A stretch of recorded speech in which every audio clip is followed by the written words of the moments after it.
आज faculty orientation वर्कशॉपचे आयोजन केलेले आहे. Innovation, incubation and entrepreneurship ecosystem या विषयावरती आज एक दिवसीय वर्कशॉप आयोजित करण्यात आलेले आहे. आजच्या या कार्यक्रमासाठी प्रमुख पाहुणे म्हणून रयत शिक्षण संस्थेचे वायसी कॉलेज सातारा येथील माननीय प्राचार्य डॉक्टर बी.टी. जाधव साहेब या ठिकाणी उपस्थित झालेले आहेत. त्यांचं मी महाविद्यालयातर्फे मनपूर्वक स्वागत करतो. त्याचप्रमाणे आजच्या या कार्यक्रमासाठी वायसी कॉलेज सातारा येथील सायन्स विभागातील माननीय शशिकांत शिंदे सर यांचंही मी मनपूर्वक स्वागत करतो. कॉम्प्युटर सायन्स विभागातील प्राध्यापक सतीश डोके सर या ठिकाणी उपस्थित आहेत, त्यांचंही मी मनपूर्वक स्वागत करतो.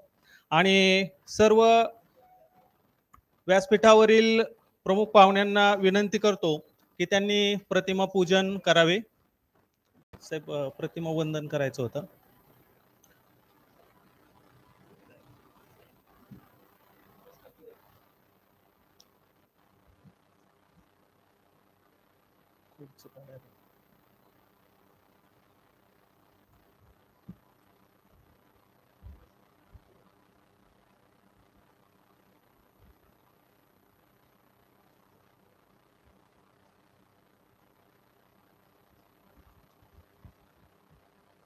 त्यावेळेस तुम्ही या.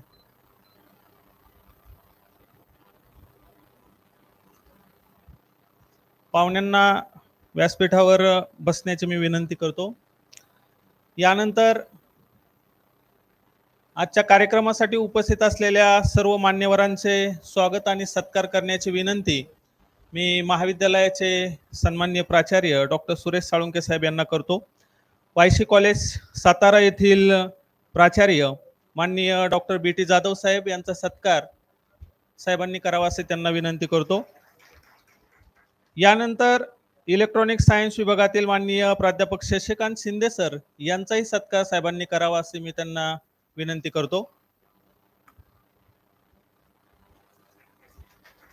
यानंतर कॉम्प्युटर सायन्स विभागातील प्राध्यापक सतीश डोके सर यांचाही सत्कार साहेबांनी करावा असे त्यांना मी विनंती करतो.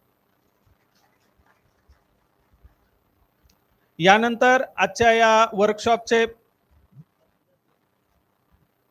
अध्यक्ष माननीय प्राचार्य डॉक्टर सुरेश साळुंके साहेब यांचा सत्कार डॉक्टर संजय आवळे सरांनी करावा अशी त्यांना मी विनंती करतो. स्वागत करावं असं त्यांची मी त्यांना विनंती करतो. धन्यवाद. बसा साहेब. यानंतर आजच्या कार्यक्रमाचे प्रास्ताविक व स्वागत करण्याची विनंती प्राध्यापक संजय आवळे सर यांना मी करतो की त्यांनी आजच्या कार्यक्रमाचं प्रास्ताविक व स्वागत करावं.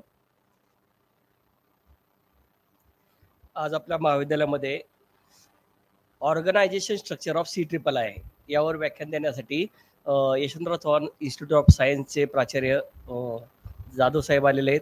त्यांच्याबरोबर डोके सर आलेले आहेत, शशिकांत शिंदे साहेब आलेले आहेत. तर थोडक्यामध्ये माहिती सांगतो की आपल्या CIIIच्या अनुषंगाने 8 सेल आहेत. त्या 8 सेल बऱ्यापैकी आपल्याला माहीत आहेत, काही जरा माहीत नव्हते. इनोव्हेशन सेल आहे, इन्व्हेन्शन सेल आहे, इन्क्युबेशन सेल आहे, एंटरप्रेन्योरशिप डेव्हलपमेंट सेल आहे, पेटंट सेल आहे, टेक्नॉलॉजी ट्रान्सफर सेल आहे, स्टार्टअप सेल आहे, फॅब लॅब मेकर्स सेल आहे. अशा पद्धतीचे 8 सेल आहेत. तर 8 सेलच्या अनुषंगाने आपल्याला हे 3 तज्ज्ञ प्राध्यापक आपल्याकडं मार्गदर्शनासाठी आलेले आहेत. तर खूप वेळ झालेला आहे, तर मी विनंती करतो चौरे सरांना की पुढची सूत्र त्यांनी ताब्यात घ्यावी. आजच्या या कार्यक्रमासाठी उपस्थित असलेले माननीय प्राचार्य डॉक्टर बी.टी. जाधव साहेब यांना मी विनंती करतो की त्यांनी आम्हा सर्वांना मार्गदर्शन करावे.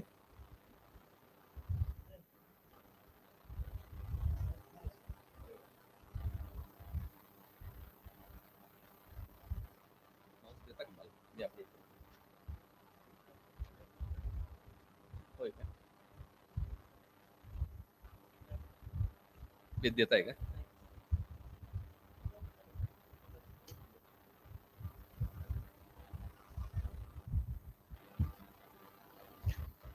ठीक आहे. सरांची PPTची ॲडजस्टमेंट होईपर्यंत आपण थांबायला नको.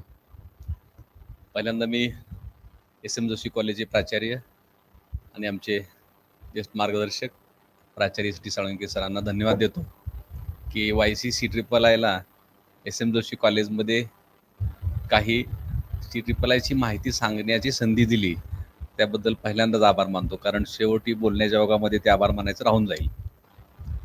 खरं तर 2020 पासून CIII हे संस्थेतल्या 3 महाविद्यालयामध्ये सुरू झाला असं म्हणूया आपण. याची सुरुवात YC-मध्ये साधारणपणे रुसाच्या माध्यमातून जरी ती 15-16 किंवा 17-18 पासून झालेली असली, तर ते खरं स्वरूप जे त्याला आलं ते 2019-20 पासून आलं असं मी मानतो. आणि त्याला गती जी आली ती आपण सेक्शन 8 कंपनी स्थापन केल्यानंतर गती आली. आता सरांनी खूप छान माहिती दिली की या महाविद्यालयामध्ये सुद्धा 8 वेगवेगळे सेल आहेत. फक्त एक नाजूक प्रश्न मी विचारतो, त्या सेलचा आणि CIIIचा संबंध किती आहे? म्हणजे जर त्याचा संबंध खूप चांगला असेल आणि मग CIIIला त्या सगळ्या सेलचा आउटपुट जात असेल तर कॉलेजमध्ये सेल आहेत असं म्हणता येईल. पण जर CIII आणि कॉलेजमध्ये असलेल्या सेलचा काही संबंध नसेल तर मग त्या सेलचा उपयोग फक्त आपण आपल्या पुरताच करतोय असं मला वाटतं. आता ठरलेली आहे. त्यामुळे मला असं वाटतं की आपण याचा कसा संबंध आणता येईल आपल्याला याची आपण चर्चा करूया. आज माझ्या व्याख्यानाचाच विषय आहे की ABCD ऑफ CIII आणि काय इनिशिएटिव्ह घ्यायला पाहिजे CIIIनं आणि कॉलेजने एकत्रित येण्यासाठी. तर त्याच्यावरती आपण आज चर्चा करणार आहोत. एक प्रत्येक विषयाची भाषा असते पहा. उदाहरणार्थ या महाविद्यालयामध्ये आर्ट्स फॅकल्टी आहे, कॉमर्स फॅकल्टी आहे, सायन्स फॅकल्टी आहे, इतिहास विषय हा आर्ट्स फॅकल्टीज आहे. मग इतिहासाची एक भाषा असते. इकॉनॉमिक्स हा विषय आर्ट्स फॅकल्टीमध्ये येतो, ती इकॉनॉमिक्स एक भाषा असते. फिजिक्सला एक स्वतःची भाषा असते, speed, acceleration due to gravity. केमिस्ट्रीची एक भाषा असते, बरोबर. म्हणजे त्या विषयातले शब्द अनेक लोक, समजा फिजिक्सचे 4 लोक एकत्र आले तर बऱ्याच वेळेला फिजिक्समधल्या शब्दांचा वापर करतात एकमेकाशी संवाद साधत असताना. केमिस्ट्रीचे 4 लोक एकत्र आले ते केमिस्ट्रीमधल्या शब्दांचा वापर, कारण ते सातत्यानं केमिस्ट्री जगत असतात त्यामुळे केमिस्ट्रीच्या शब्दांचा वापर करतात. लाईफ सायन्समधले botany, zoology, microbiology, food technology हे विषय एकत्र आले तर त्यांच्या भाषेचा ते वापर करतात. म्हणजे प्रत्येक विषयाची एक भाषा आहे आणि त्या भाषेतले शब्द संबंधित अध्यापक, विद्यार्थी एकमेकाशी संवाद साधताना त्या शब्दांचा वापर करतात. तसं एक व्यवसायाची एक भाषा आहे, व्यवसाय वृद्धीची एक भाषा आहे, कॉमर्सची एक भाषा आहे, मॅनेजमेंटची एक भाषा आहे. त्या भाषेतले शब्द सातत्यानं आपण वापरत असतो आपल्या दैनंदिन जीवनामध्ये. आता जर समजा एखाद्या कॉलेजमध्ये CIII सेंटर असेल, आता तुमच्या कॉलेजमध्ये CIII सेंटर नाही, तुमच्यामध्ये फक्त I सेंटर आहे. तुमच्यामध्ये 3 I पैकी एक I आहे तुमच्याकडं. I. काही कॉलेजेसनी, म्हणजे आमच्या कॉलेजने विशेषतः ठरवून आम्ही CIIIचा वापर केला जास्त, CIIचा, सेंटर फॉर इन्व्हेन्शन, इनोव्हेशन आणि इन्क्युबेशनचा वापर केला. इथं फक्त हे इन्क्युबेशन सेंटरवरती फोकस दिलेला आहे. YC कॉलेज हे साधारणपणे रिसर्चकडे फोकस करणारं, त्या काळामध्ये आम्ही रुसाला स्कीमला सामोरं जात होतो त्यामुळे आम्ही आपलं ते इन्व्हेन्शन, इनोव्हेशन आणि इन्क्युबेशन चिटकून राहिलो. पुण्यामध्ये ऑलरेडी खूप चांगला रिसर्च चालतो, विद्यापीठ जवळ आहे, त्यामुळं फक्त इन्क्युबेशनवरती फोकस करूया असं म्हणून पुण्यामधलं सेंटर हे इन्क्युबेशनला फोकस केलं गेलं त्यावेळेला. त्यामुळे मला असं वाटतंय की जर आपल्याला CIII समजून घ्यायचं असेल तर आपण अशा काही शब्दांचा वापर, आज फक्त आपण वेगवेगळे शब्द जे तुम्हाला माहित आहेत ते रिपीट करणार मी, आणि आपण ते शब्द जवळ कसे केले पाहिजे जेणेकरून CIIIची वृद्धी होईल, जेणेकरून या महाविद्यालयामध्ये असलेल्या सेक्शन 8 कंपनीची वृद्धी होईल, वाढेल, त्यात वाढ होईल, आपल्या विद्यार्थ्यांची इन्व्हॉल्वमेंट होईल. आता एक मला सुरुवातीला आपल्याला सांगायचं आहे की हे शब्द सातत्यानं अंगीकारले पाहिजेत. ABCD म्हणायचं त्याला. आपल्याला जर समजा निबंध लिहायचा असेल इंग्लिशमध्ये तर ABCD माहित पाहिजे आपल्याला. ABCDचा वापर करून आपण शब्द तयार करतो, शब्दांचा वापर तयार करून आपण वाक्य तयार करतो. वाक्य आले की पॅरेग्राफ तयार झाला, अनेक पॅरेग्राफ आले की निबंध तयार झाला, आहे की नाही. म्हणजे सुरुवात कशाच होते आपली, ABCDची होते ना. तसं आपण काही शब्द सातत्यानं अंगीकारल्यानंतर आपल्या महाविद्यालयातील विद्यार्थी हे उद्योजक होऊ शकतात. यासाठी माझ्या प्रेझेंटेशन मधल्या अनेक शब्दांचा वापर आपल्याला करता येईल. साधारणपणे माझ्या प्रेझेंटेशन मध्ये 120च्या आसपास स्लाइड आहेत. पहिली स्लाइड सोडली तर बाकी सगळ्या स्लाइड या 2013-14 पासून मला जे मटेरियल मिळत गेलं, मला जे शब्द ऐकत गेलो, मी त्या फक्त कॉपी आणि पेस्ट केलेले आहेत. मी 2014 साली या विषयावरती निस्मेड ही National Institute of Science and Mathematics Studies नावाची एक संस्था आहे, मनिला विद्यापीठामध्ये, फिलिपाईन्स देशामध्ये, तिथे एक पहिलं वर्कशॉप मी केलं होतं 10 वर्षापूर्वी. मग त्या वेळेलापासून हे शब्द मला आवडायला लागले, मग ते मी वापर करत गेलो आणि आज त्या शब्दांचा चांगल्या पद्धतीनं मी माझ्या विद्यार्थ्यासाठी वापर करतो. CIII साठी त्याचा वापर होतो. काय शब्द आहेत हे सगळे शब्द तुम्ही ऐकलेले आहेत. साळुंके साहेबांनी सांगितलं की तुमच्यामध्ये सुद्धा आता 8 कमिट्यांची आपण स्थापना केलेली आहे. असे काय शब्द आहेत हे आपण कुठं सेन्सर आहे याचा, तिकडं हा. आता बघा, इन्व्हेन्शन सेल तुमच्याकडे आहे की नाही, याची व्याख्या बिख्या काय वाचायचं नाही, काय बघायचं नाही. इन्व्हेन्शन कॉलेजमध्ये आहे, इन्व्हेन्शन सेल कॉलेजमध्ये आहे. मग इन्व्हेन्शन सेल कॉलेजमध्ये आहे, पण डिपार्टमेंटला त्याचा क्लब आहे का? आपल्याकडे समजा 20 डिपार्टमेंट असतील, तर या सगळ्या शब्दांचा आणि सायन्स फॅकल्टीचा काही फार संबंध नाही. तुम्ही पहिल्यांदा एक डोक्यातनं काढायचं की हे इन्व्हेन्शन, इनोव्हेशन, इन्क्युबेशन, आंतरप्रेनर हे फक्त सायन्स फॅकल्टीसाठी असतं, असं अजिबात नाही. तो आपल्या सगळ्यांचा प्रश्न आहे. आता सगळ्यासाठी आपल्याला पाहिजे ते, म्हणजे नॅकच्या धर्तीवरती कॉलेजमध्ये इन्क्युबेशन सेंटर असावं, पण इन्व्हेन्शन सेल जर समजा कॉलेजमध्ये असेल तर तसा क्लब आपल्या डिपार्टमेंटला आहे का? बघा, आता इन्व्हेन्शनचा संबंध मी आपल्या रिसर्च पेपरशी लावतो. एका रिसर्च पेपरमध्ये एखादं इन्व्हेन्शन असतं. इन्व्हेन्शन शिवाय रिसर्च पेपर असू शकत नाही, मग तो कुठल्याही फॅकल्टीचा असेल. पण त्या इन्व्हेन्शनचा उपयोग आपण इनोव्हेशन करण्यासाठी काही केलाय का? जर तो केला नसेल तर त्या रिसर्च पेपरला आजच्या भाषेमध्ये काहीही अर्थ नाही, काही त्याचा उपयोग नाही आपल्या रिसर्च पेपरचा.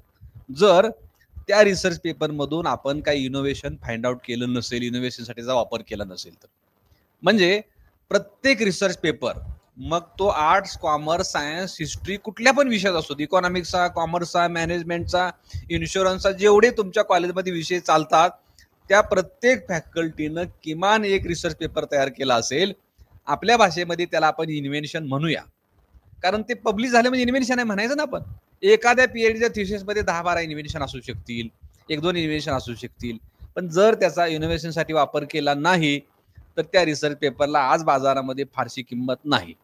मग इन्व्हेन्शन सेल आहे, मग आपल्याकडे इनोव्हेशन क्लब आहे का डिपार्टमेंटला? तर मग आता 2 शब्द फक्त आपण सातत्यानं वापरायचे, इन्व्हेन्शन सेल आपल्या डिपार्टमेंट पुरता, इन्व्हेन्शन क्लब. आता हे इनोव्हेशन सेल जो आहे याचा काय उपयोग आहे?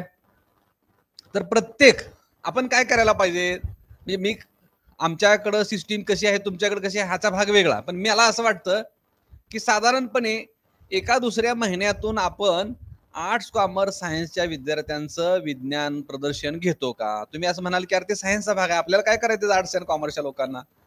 तर हे असं काहीतरी मॉडेलचं एक्झिबिशन, मुलांच्या आयडियाचं एक्झिबिशन, त्यांच्या प्रेझेंटेशनचे एक्झिबिशन जर आपण घेतलं तर त्याच्यातून तुम्हाला खूप साऱ्या इनोव्हेटिव्ह आयडिया मिळतील. आता ह्या आयडिया एकत्र करून त्याच्यावर पुढे काम करायचं आहे. म्हणून आपल्याला काय करायला पाहिजे, डेव्हलपिंग अँड इम्प्लिमेंटिंग न्यू आयडियासाठी काही ऍक्टिव्हिटी कॉलेजमध्ये घेतल्या पाहिजेत. त्या ऍक्टिव्हिटी आपण काय पुढे बघूया. फक्त आपण इनोव्हेशन सेल, इनोव्हेशन क्लब डिपार्टमेंटला असला पाहिजे. तो हळूहळू करता येईल आपल्याला, लगेच काय करायची आवश्यकता नाही. किंवा आपण समजून तर घेऊया काय शब्द आहेत, काही शब्दांचा परिचय तुमचा असेल. याचा फायदा काय होतो? काही नाही, इंडस्ट्रीच्या लोकांच्या बरोबर आपलं कोलॅबोरेशन वाढतं आणि विचारांची देवाणघेवाण होते. म्हणून डिपार्टमेंटला इनोव्हेशन सेल असला पाहिजे, इन्व्हेन्शन सेल असला पाहिजे, बस एवढ्यापुरतच मर्यादित ठेवायचं. आता आपण सातत्यानं इन्क्युबेट या शब्दाचा वापर करायचा. Incubate, incubation, incubate. आता ह्याचा काही मिनिंग फार अभ्यास करत बसायचं नाही, पण हा शब्द आपण वापरायचा. आपल्या विद्यार्थ्यांच्या डोक्यामध्ये खूप साऱ्या आयडिया असतात. त्या आयडिया तो कागदावरती आणतो, कधी मॉडेलच्या फॉर्ममध्ये आणतो, कधी एक्सपेरिमेंटच्या फॉर्ममध्ये आणतो, निबंधाच्या फॉर्ममध्ये आणतो, मॉडेलच्या फॉर्ममध्ये आणतो. अशा विद्यार्थ्याला आपण इन्क्युबेट करून घ्यायचं. त्याचा लगेच त्याला उद्योजक वगैरे करत बसायची भाषा मोठी बोलायची नाही. असा एखादा क्रिएटिव्ह माइंडचा विद्यार्थी असेल तर त्याला आपल्याकडं इन्क्युबेटिव्ह म्हणून घ्यायचं, त्याला इन्क्युबेट करायचं. तो भविष्यकाळामधला आपला इन्क्युबेटर असू शकतो. त्यामुळे हे फक्त आपण शब्द बघत जाऊया. त्याचा काय फायदा होतो? त्याच्याकडं जर समजा एखादं इनोव्हेशन असेल, नवीन आयडिया असेल, तर त्या आयडियाच्या डेव्हलपमेंटसाठी आपण टीचर म्हणून त्याला मदत करता येते, त्याची आयडिया आपल्याला नर्चरिंग करता येते, म्हणून आपण इन्क्युबेट या शब्दाचा वापर सातत्यानं करत राहायचा. मी म्हणून त्याला माराखडी म्हटलेलं आहे. आता इन्क्युबेटेड म्हणजे कोण? ज्याला आपण इन्क्युबेट केले तो आपण इन्क्युबेटेड स्टुडंट आहे की नाही. आपण असे अनेक विद्यार्थी इन्क्युबेट करत राहायचं आणि विद्यार्थ्यांचा जो गट आहे ना त्याला मगाशी मी क्लब म्हटलं होतं, त्याला आपण क्लब या फॉर्म मध्ये बसवायचा. त्याला इन्क्युबेटेड, तो इन्क्युबेट झाला. पुढं काय मग अशा आता हा जो अशी जी एखादी ऑर्गनायझेशन आहे की नाही त्याला आपण इन्क्युबेटर्स म्हणायचो. म्हणजे इन्क्युबेट करतो, इन्क्युबेटी आला, इन्क्युबेट केलं, कुणी केलं तर इन्क्युबेटरनं केलं. म्हणजे आर्ट्स, कॉमर्स, सायन्स काय जे दुसरी कुठली फॅकल्टी तुमच्याकडे असेल, 11वी असेल, 12वी असेल, MA असेल, MSc असेल, MCOM असेल, अशा विद्यार्थ्यांना शिकवणाऱ्या शिक्षकांनी या शब्दांचा वापर सातत्यानं विद्यार्थ्याशी संवाद साधत असताना करायचा. या शब्दांचा परिचय विद्यार्थ्यांना करून द्यायचा. वर्ष, 6 महिने, 4 महिने एक परिचय झाला, असे शब्द विद्यार्थ्याच्या परवलीचे बनतात आणि एक व्यवसायासाठी, उद्योजकता वाढीसाठी, उद्योजकतेच्या विकासासाठी कॉलेजमध्ये अतिशय पॉझिटिव्ह वातावरण डेव्हलप होतं. आता हे पॉझिटिव्ह वातावरण आपल्या महाविद्यालयामध्ये मोठं इन्क्युबेशन सेंटर आहे म्हणून आपल्याला करायचं आहे आणि त्याचा खूप मोठा उपयोग आपल्या कॉलेजच्यासाठी करून घेता येतो. म्हणजे आपल्या कॅम्पसमध्ये इन्क्युबेशन सेंटर असणं, ते कॉलेजच्या माध्यमातून त्याची स्थापना होणं आणि आपण त्याच्याशी अटॅच होणं हे काळाची गरज आहे. आपण किती त्याच्यापासून लांब राहिलो तर आपलं नुकसान आहे देशामध्ये. तर मला असं वाटतंय की या शब्दांचा वापर आपण आपल्या विद्यार्थ्यासाठी, शैक्षणिक विकासासाठी करून घ्यायला पाहिजे असं मला वाटतंय. जात नाही पुढे काय? आता बघा हे झालं. मग अशी मी काय म्हटलं, आता इनोव्हेशन म्हटलं आपण. आता इन्क्युबेशन सेल, मग असे असं म्हणलं की आपण इनोव्हेशन क्लब आहे का आपल्याकडं. आता मी म्हणतोय की कॉलेजमध्ये इन्क्युबेशन सेल आहे, पण डिपार्टमेंटला इन्क्युबेशन क्लब आहे का? त्या डिपार्टमेंटचा इन्क्युबेशन क्लब आहे का? कॉलेजमध्ये जेवढी डिपार्टमेंट असतील, समजा 20 डिपार्टमेंट असतील, तर त्या 20 डिपार्टमेंटचा आपला इन्क्युबेशन क्लब पाहिजे आणि डिपार्टमेंट स्वतःच इन्क्युबेटर पाहिजे. म्हणजे आपण इन्क्युबेटर म्हटल्यानंतर आपल्या डोक्याचे काहीतरी मोठं येते की नाही, तसलं काही नाही. ते डिपार्टमेंट का बरं इन्क्युबेटर म्हणून काम करणार नाही? कॉलेजमधलं प्रत्येक डिपार्टमेंट हे इन्क्युबेटर म्हणून काम करू शकतं. त्या संबंधित डिपार्टमेंटचे विद्यार्थी हे इन्क्युबेशन सेलचे, कॉलेजच्या सेलचे मेंबर असतील, पण डिपार्टमेंटला एक छोटासा असा क्लब पाहिजे, त्याला आपण इन्क्युबेशन सेल म्हणूया. म्हणजे आपले विद्यार्थी त्याच्यामध्ये पाहिजेत आणि आपण त्या विद्यार्थ्यांना असा डिपार्टमेंटल सपोर्ट दिला पाहिजे. नंतर मोठ्या डिपार्टमेंटचा, आपण मोठ्या सेलचा विचार करू. आपण आणखीन काय पाहिजे? आपण सगळेजण रिसर्च करतो, पण रिसर्च मधनं आतापर्यंत काय डेव्हलप झालंय, बाजारात नेऊन विकलंय अशी परिस्थिती आहे का आपली? असेल तर खूप चांगलं आहे. आमच्या अमक्या डिपार्टमेंटला खूप मोठा रिसर्च झाला, त्या डिपार्टमेंटच्या माध्यमातून एखाद्या इन्स्ट्रुमेंटची निर्मिती झाली, ते बाजारात विकलं गेलं, पेटंट घेतलं गेलं, पेटंट पर्यंत आपण जातोय. पण ते पेटंट विक्रीला गेलं का? त्याच्यातून किती पैसे मिळाले? कुणी उद्योग त्याचा सुरू केला का? म्हणजे रिसर्चच्या पुढची स्टेप म्हणजे डेव्हलपमेंट. बघूया आपण पुढे. आपण पण विद्यार्थ्यांच्या मध्ये FY BScच्या विद्यार्थ्यांच्या पर्यंत, FY पासून MSc पर्यंत, MCOM पर्यंत, MA पर्यंत रिसर्च अँड डेव्हलपमेंट या विषयावरती आपण सातत्यानं बोलत राहायचं. म्हणजे शिक्षकांना काही या विषयावर बोलायला फार अवघड नाही. म्हणजे शिक्षक या विषयावरती खूप तासनतास बोलू शकतील, पण आपण बोलत राहायचं. तसं नेमका सेन्सर कुठे आहे? मला त्याला दाबता येईल. ठीक आहे, हा सेल पण तुमच्याकडे आहे का नाही? हा सेल पण तुमच्याकडे आहे. पण मागच्या 5-10 वर्षामध्ये एखादं पेटंट कोणी विक्रीला गेलं का? आणि पेटंट विक्री झाली, त्याची पेटंट मधून काही पैसे मिळाले का? ज्यांच्या नावानं जे इनोव्हेटर्स होते, जे इनोव्हेटर्सनी पेटंट तयार केलं, पेटंट पब्लिश झालं, पेटंट त्याचं सर्टिफिकेट तुम्हाला मिळालं, पण अशी किती पेटंट विकली गेली?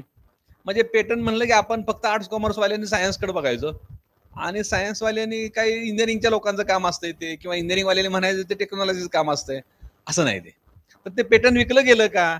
जर विकलं गेलं नसेल तर त्या पेटंटला फारशी काही किंमत नाही. पब्लिकेशन पुरतं पेटंट झालं, नॅकला चांगली ग्रेड मिळाली, तेवढ्या पुरतं ते ठीक आहे. पण पेटंट सेलवरती मात्र सातत्यानं तुमच्या डिपार्टमेंटचा क्लब, कॉलेजचा सेल, या पेटंट सेलवरती सातत्यानं विद्यार्थ्यांशी बोलत राहायचं. मग त्याचा फायदा बऱ्यापैकी आपल्याला होऊ शकतो.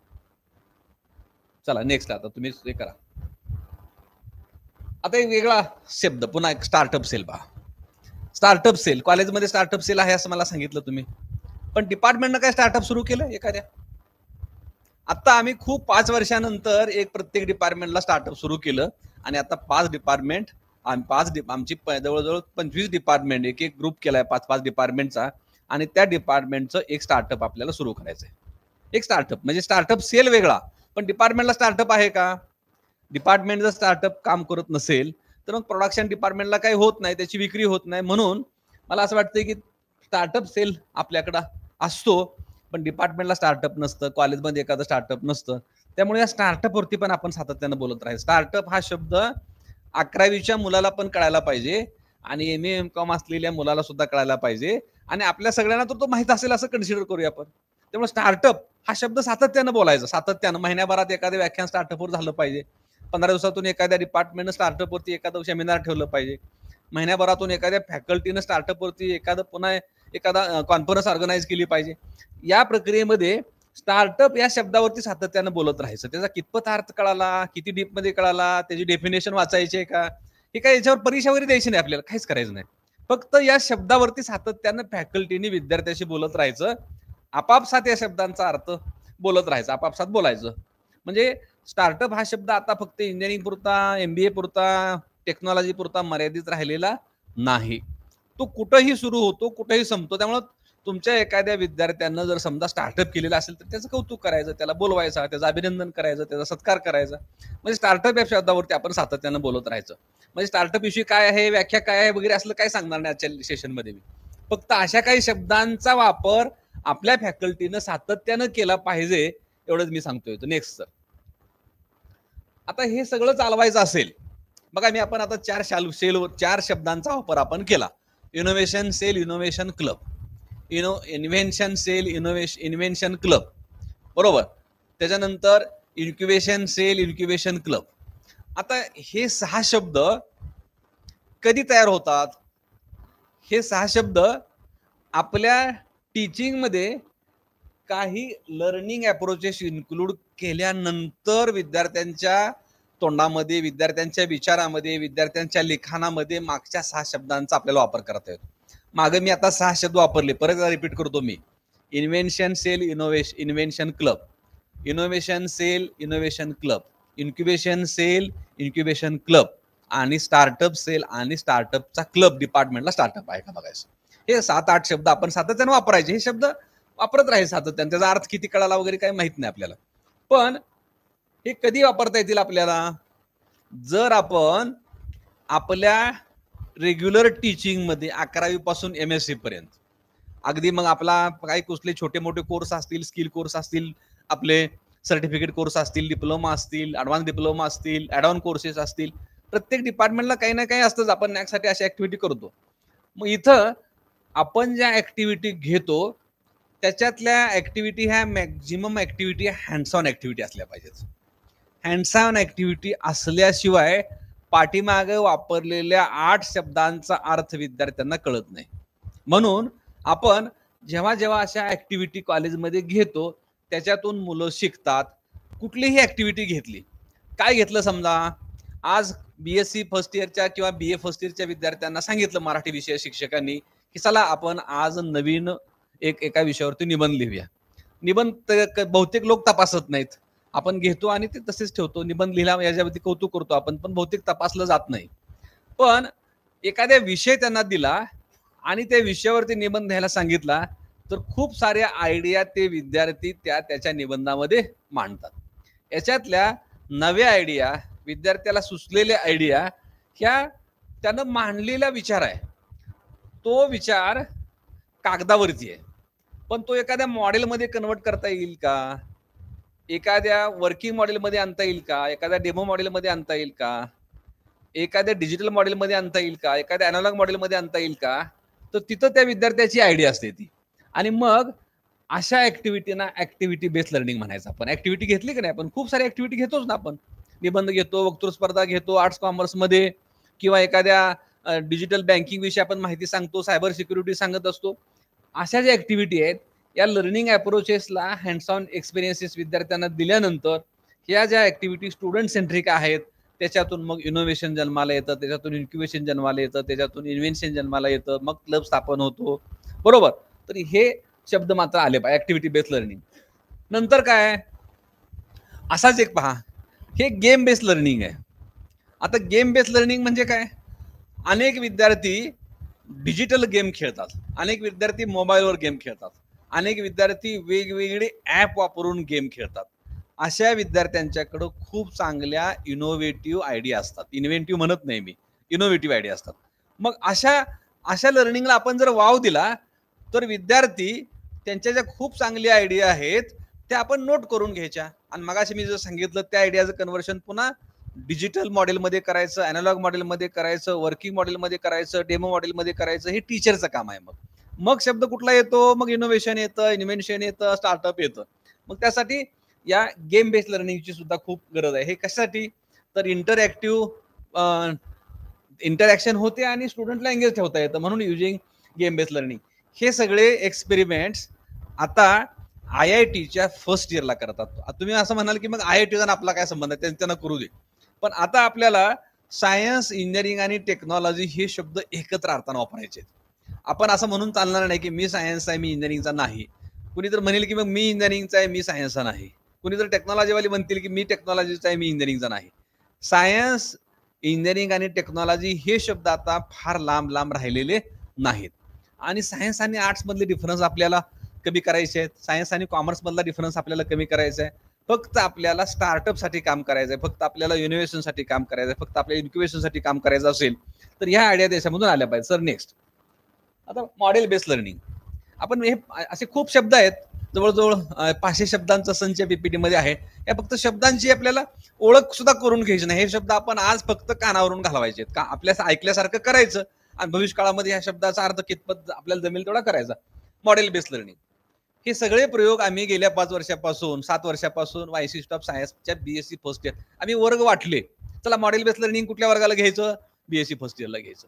गेम बेस्ड लर्निंग कुठल्या वर्गाला घ्यायचं, अमुक अमक्या डिपार्टमेंटला, अॅनिमेशन सायन्स डिपार्टमेंटला गेम बेस्ड लर्निंग ठेवूया.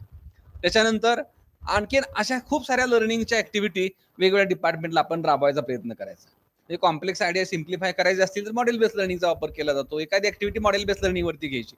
कुठल्याही वर्गामध्ये आज ठरवलं आपण SYBCच्या फिजिक्सच्या वर्गामध्ये एक मॉडेल बेस्ड लर्निंगची ऍक्टिव्हिटी घ्यायची. मग आपलं असं करत जायचं. नेक्स्ट सर, आपण प्रोजेक्ट देतो विद्यार्थ्यांना. आता प्रोजेक्ट बेस्ड लर्निंग म्हणजे काय, जे आपण शिकवलेलं असतं, शिकलेल्या विद्यार्थ्यांनी शिकवलेल्या टॉपिकवरती एखादा प्रोजेक्ट करायचा आणि ते प्रोजेक्ट बेस्ड लर्निंग झालं. पण तो प्रोजेक्ट इनोव्हेटिव्ह आहे का, आपण कधी तपासलंय का, तो प्रोजेक्ट इन्व्हेंटिव्ह आहे का, त्या प्रोजेक्टमधून एखादं स्टार्टअप तयार होऊ शकतं का, तो प्रोजेक्ट इन्क्युबेशन सेंटरला जाण्यासारखा आहे का. म्हणजे हे शब्द नंतर येतात. अगोदर काय येतं, हे game based learning, model based learning, project based learning हे अगोदर येतं. पण म्हणजे लर्निंग विद्यार्थ्यांच्यापर्यंत पोहोचवायचं शिक्षकाचं काम आहे. इन्व्हेन्शन, इनोव्हेशन, स्टार्टअप हे शब्द नंतर येतात. म्हणून ते हे लर्निंग अशा पद्धतीचं झालं. रिअल वर्ल्ड ऍप्लिकेशन वरती प्रोजेक्ट बेस्ड लर्निंग सांगायचं. चला पुढं नेक्स्ट, आता प्रोडक्ट बेस्ड लर्निंग एक आहे. गेम बेस्ड लर्निंग झालं, मॉडेल बेस्ड लर्निंग झालं, प्रोजेक्ट बेस्ड लर्निंग झालं. प्रोडक्ट बेस्ड लर्निंग काय आहे की आपल्या एखाद्या विद्यार्थ्यांना आपल्या डिपार्टमेंटला एखादी वस्तू तयार केली, ते प्रोडक्ट झालं. मग अशा आपण मॉडेलचा विचार केला, ते मॉडेल बेस्ड लर्निंग झालं. आता हा प्रोडक्ट झाला. हा जो माझ्या हातात इन्स्ट्रुमेंट आहे ना, ते प्रोजेक्ट प्रोडक्ट झाला. मग त्या प्रोडक्ट बेसवरती काय होतं, तर प्रोडक्ट बेस्ड लर्निंगची पण विद्यार्थ्यांना सवय करून टाकायची, प्रोडक्टचा अभ्यास करायचा. मग प्रोडक्टच्या पुढे इन्क्वायरी बेस्ड लर्निंग आहे. नेक्स्ट सर, चला इन्क्वायरी बेस्ड लर्निंग आलं. म्हणजे हा काय प्रोडक्ट आहे, हा कोण वापरतं, कुणी वापरला, कुणी तयार केला, कोणासाठी तयार केला, ह्याची युजर कोण, इन्क्वायरी सुरू झाली की नाही. म्हणजे एखाद्या प्रोडक्टची इन्क्वायरी म्हणजे इन्क्वायरी बेस्ड लर्निंग.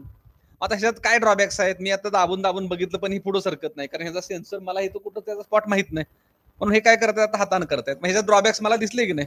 याला लिमिटेशन आहे, किती फूट चालेल, हे 15 फुटावरनं चालेल, 5 मीटरवरनं चालेल. एखादा म्हणेल की मी एक असा एक सेन्सर तयार करतो की तो माझ्या 20 फुटावरनं चालेल. म्हणजे याचा अभ्यास करत असताना अनेक प्रश्न आपल्या समोर उभे राहतात. That is inquiry based learning. बरोबर. मग इन्क्वायरी बेस्ड लर्निंग, इन्क्वायरी सुरू झाली ना, इन्क्वायरी सुरू झाली, पहिला प्रश्न, दुसरा प्रश्न, तिसरा प्रश्न, असं करता करता ह्याचा डिझायनर आला, डेव्हलपर आला, डेमॉन्स्ट्रेटर आला, कंपनी आली, ह्याचे गुण आले, ह्याचे दोष आले. मग हे मिनिमाइज करण्यासाठी आपण काय प्रयत्न करू शकतो, that is inquiry based learning झाली. इन्क्वायरी बेस्ड लर्निंग सुरू झालं. आज फक्त आपण शब्द ऐकायचे, त्याचा फार विचार करायचा नाही. चला नेक्स्ट, पुढचा शब्द काय बघूया.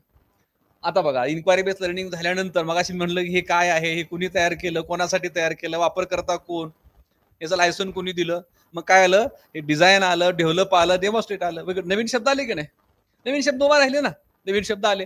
म्हणजे इन्क्वायरी बेस्ड लर्निंग झाल्यानंतर डिझाईन, डेव्हलप, डेमॉन्स्ट्रेट, इथं arts, commerce, science, history, geography, economics, sociology असलं काही म्हणायचं नाही, काहीच म्हणायचं नाही. हे शब्द फक्त काय काय त्याला कुणी डिझाईन केलंय, कुणी डेव्हलप केलंय, कुठं डेमॉन्स्ट्रेट केलं, कुणी ते ऍक्सेप्ट केलं, म्हणजे असे शब्द सातत्यानं वर्गामध्ये वापरत राहायचं. सातत्यानं एकमेकाशी चर्चा करत असताना या शब्दांचा वापर केला तर विद्यार्थी उद्योजक होतात. विद्यार्थ्यांच्यासाठी उद्योजकतेची एक भाषा असते. हे सगळे शब्द उद्योजकतेसाठी लागू आहेत. हे जर शब्द उद्योजकाला माहीत नसतील तर तो परिपूर्ण उद्योजक होऊ शकत नाही, तो व्यापारी होतो. व्यापार करतो का नाही आपण, एखादा इकडचा किराणा माल आणायचा दुसऱ्याला विकून टाकायचा, 10 रुपयानं आणायचा 10 रुपये 50 पैशाला विकायचा, आहे की नाही, हा झाला व्यापार. तर तो व्यापारी होईल, पण तो उद्योजक स्वतः तो इनोव्हेटर होणार नाही, इन्व्हेंटर होणार नाही, इन्क्युबेटर होणार नाही, स्टार्टअप त्याचं असणार नाही, त्याच्यामध्ये नॉवेल्टी अजिबात असणार नाही जर हे शब्द त्याला माहीत नसतील तर. मग डिझायनिंग सोल्युशन काय काढलं, कुणी ह्या पण शब्दांचा वापर करायचा. म्हणून डिझाईन, डेव्हलप, डेमॉन्स्ट्रेशन, 3D म्हणतात, सुरुवातीच्या काळातल्या 3Dचा वापर केला पाहिजे. DDD म्हणजे डिझाईन, डेव्हलप, डेमॉन्स्ट्रेट शब्द माहीत असले पाहिजे. नेक्स्ट सर, चला आता डिझाईन झालं, डेव्हलप झालं, डेमॉन्स्ट्रेट शब्दांचं थोडंसं माहिती समजून घ्यायचं 1-2 वाक्यामध्ये त्याचा अर्थ. मग आपण आता प्रोडक्ट डेव्हलपमेंटकडं काय, समजा आमच्या बॉटनी डिपार्टमेंटच्या विद्यार्थ्यांनी एखाद्या झाडाच्या पाल्यापासून एखादं सुगंधी तेल तयार केलेलं आहे, तो त्याचा प्रोडक्ट झाला. केमिस्ट्री डिपार्टमेंटनं काही केमिकल्स वापरून एक साबण तयार केलेला आहे, तो त्यांचा प्रोडक्ट झाला. डिपार्टमेंट ऑफ इलेक्ट्रॉनिक्सने एखादं काहीतरी इन्स्ट्रुमेंट तयार केले, तो त्यांचा प्रोडक्ट झाला. इकॉनॉमिक्स डिपार्टमेंटने एक मॉडेल तयार केले, तो त्यांचा प्रोडक्ट झाला. डिपार्टमेंट ऑफ हिस्ट्रीनं किल्ल्याचं एक मॉडेल तयार केलेलं आहे, तलवारीचे एक मॉडेल तयार केलेलं आहे, भाल्याचे एक मॉडेल तयार केलेलं आहे, तो त्यांचा प्रोडक्ट झाला. तो कागदावरचा पण असेल ना, कागदावरचा असेल. म्हणजे हे प्रोडक्ट करायला काही असं काही फार मोठं ज्ञान वगैरे लागत नाही. जर आयडिया त्याच्या विद्यार्थ्याकडे असेल, त्याचा माइंडसेट जर इनोव्हेटिव्ह असेल, त्याचा माइंडसेट जर इन्व्हेंटिव्ह असेल आणि त्याला डिपार्टमेंटनं इन्क्युबेटिव्ह म्हणून ऍक्सेप्ट केलं, डिपार्टमेंटकडे स्वतःचं छोटं एक युनिट म्हणजे इन्क्युबेटर, कागदावरच इन्क्युबेटर ठेवायचं. डिपार्टमेंटला काय इन्क्युबेशनला फार काय लागत नाही. खूप मोठ्या कुंदेन सरांच्याकडे इन्क्युबेशन सेंटर आहे ते नंतरच्या टप्प्यामध्ये. पण एखादा विद्यार्थी तुमच्या कॉलेजमधून तिकडं पाठवण्यासाठी शिक्षकांना त्या विद्यार्थ्यावरती 5 वर्ष काम करावं लागतं. FY मध्ये आलेला विद्यार्थी MA होऊन MSc होऊन त्याला तुम्ही 5 वर्ष तयार केल्याशिवाय त्याचं स्टार्टअप काही रजिस्ट्रेशन होत नाही. म्हणून सुरुवातीच्या 5 वर्षासाठी या शब्दांचा वापर आपण सातत्यानं करत राहायचं. प्रोडक्ट डेव्हलपमेंट हा शब्द आपण काय प्रोडक्ट डेव्हलप केल्यावर नंतर बघू, पण प्रोडक्ट डेव्हलपमेंट या शब्दाचा वापर सातत्यानं करत राहायचा. चला पुढं नेक्स्ट. आता PD3 P4 काय पहा, हे फार गमतीशीर आहे संकल्पना. ही कशी आहे, PD3 म्हणजे काय, D म्हणजे काय, मग अशी डिझाईन, डेव्हलप, डेमॉन्स्ट्रेट. P काय, प्रोडक्ट डिझाईन, डेव्हलप, डेमॉन्स्ट्रेट. आता P4 काय त्याच्यामध्ये, P4 म्हणजे प्रोटोटाईप, त्याच्यानंतर प्रोडक्ट, नंतर त्याचं पेटंट आणि नंतर तो पब्लिश करायचा. एखादा प्रोडक्ट तुमच्या लक्षात आल्यानंतर त्या प्रोडक्टसाठीच तुमच्याकडं एक P4 म्हणजे त्याचं प्रोटोटाईप पाहिजे ना आपल्याकडं.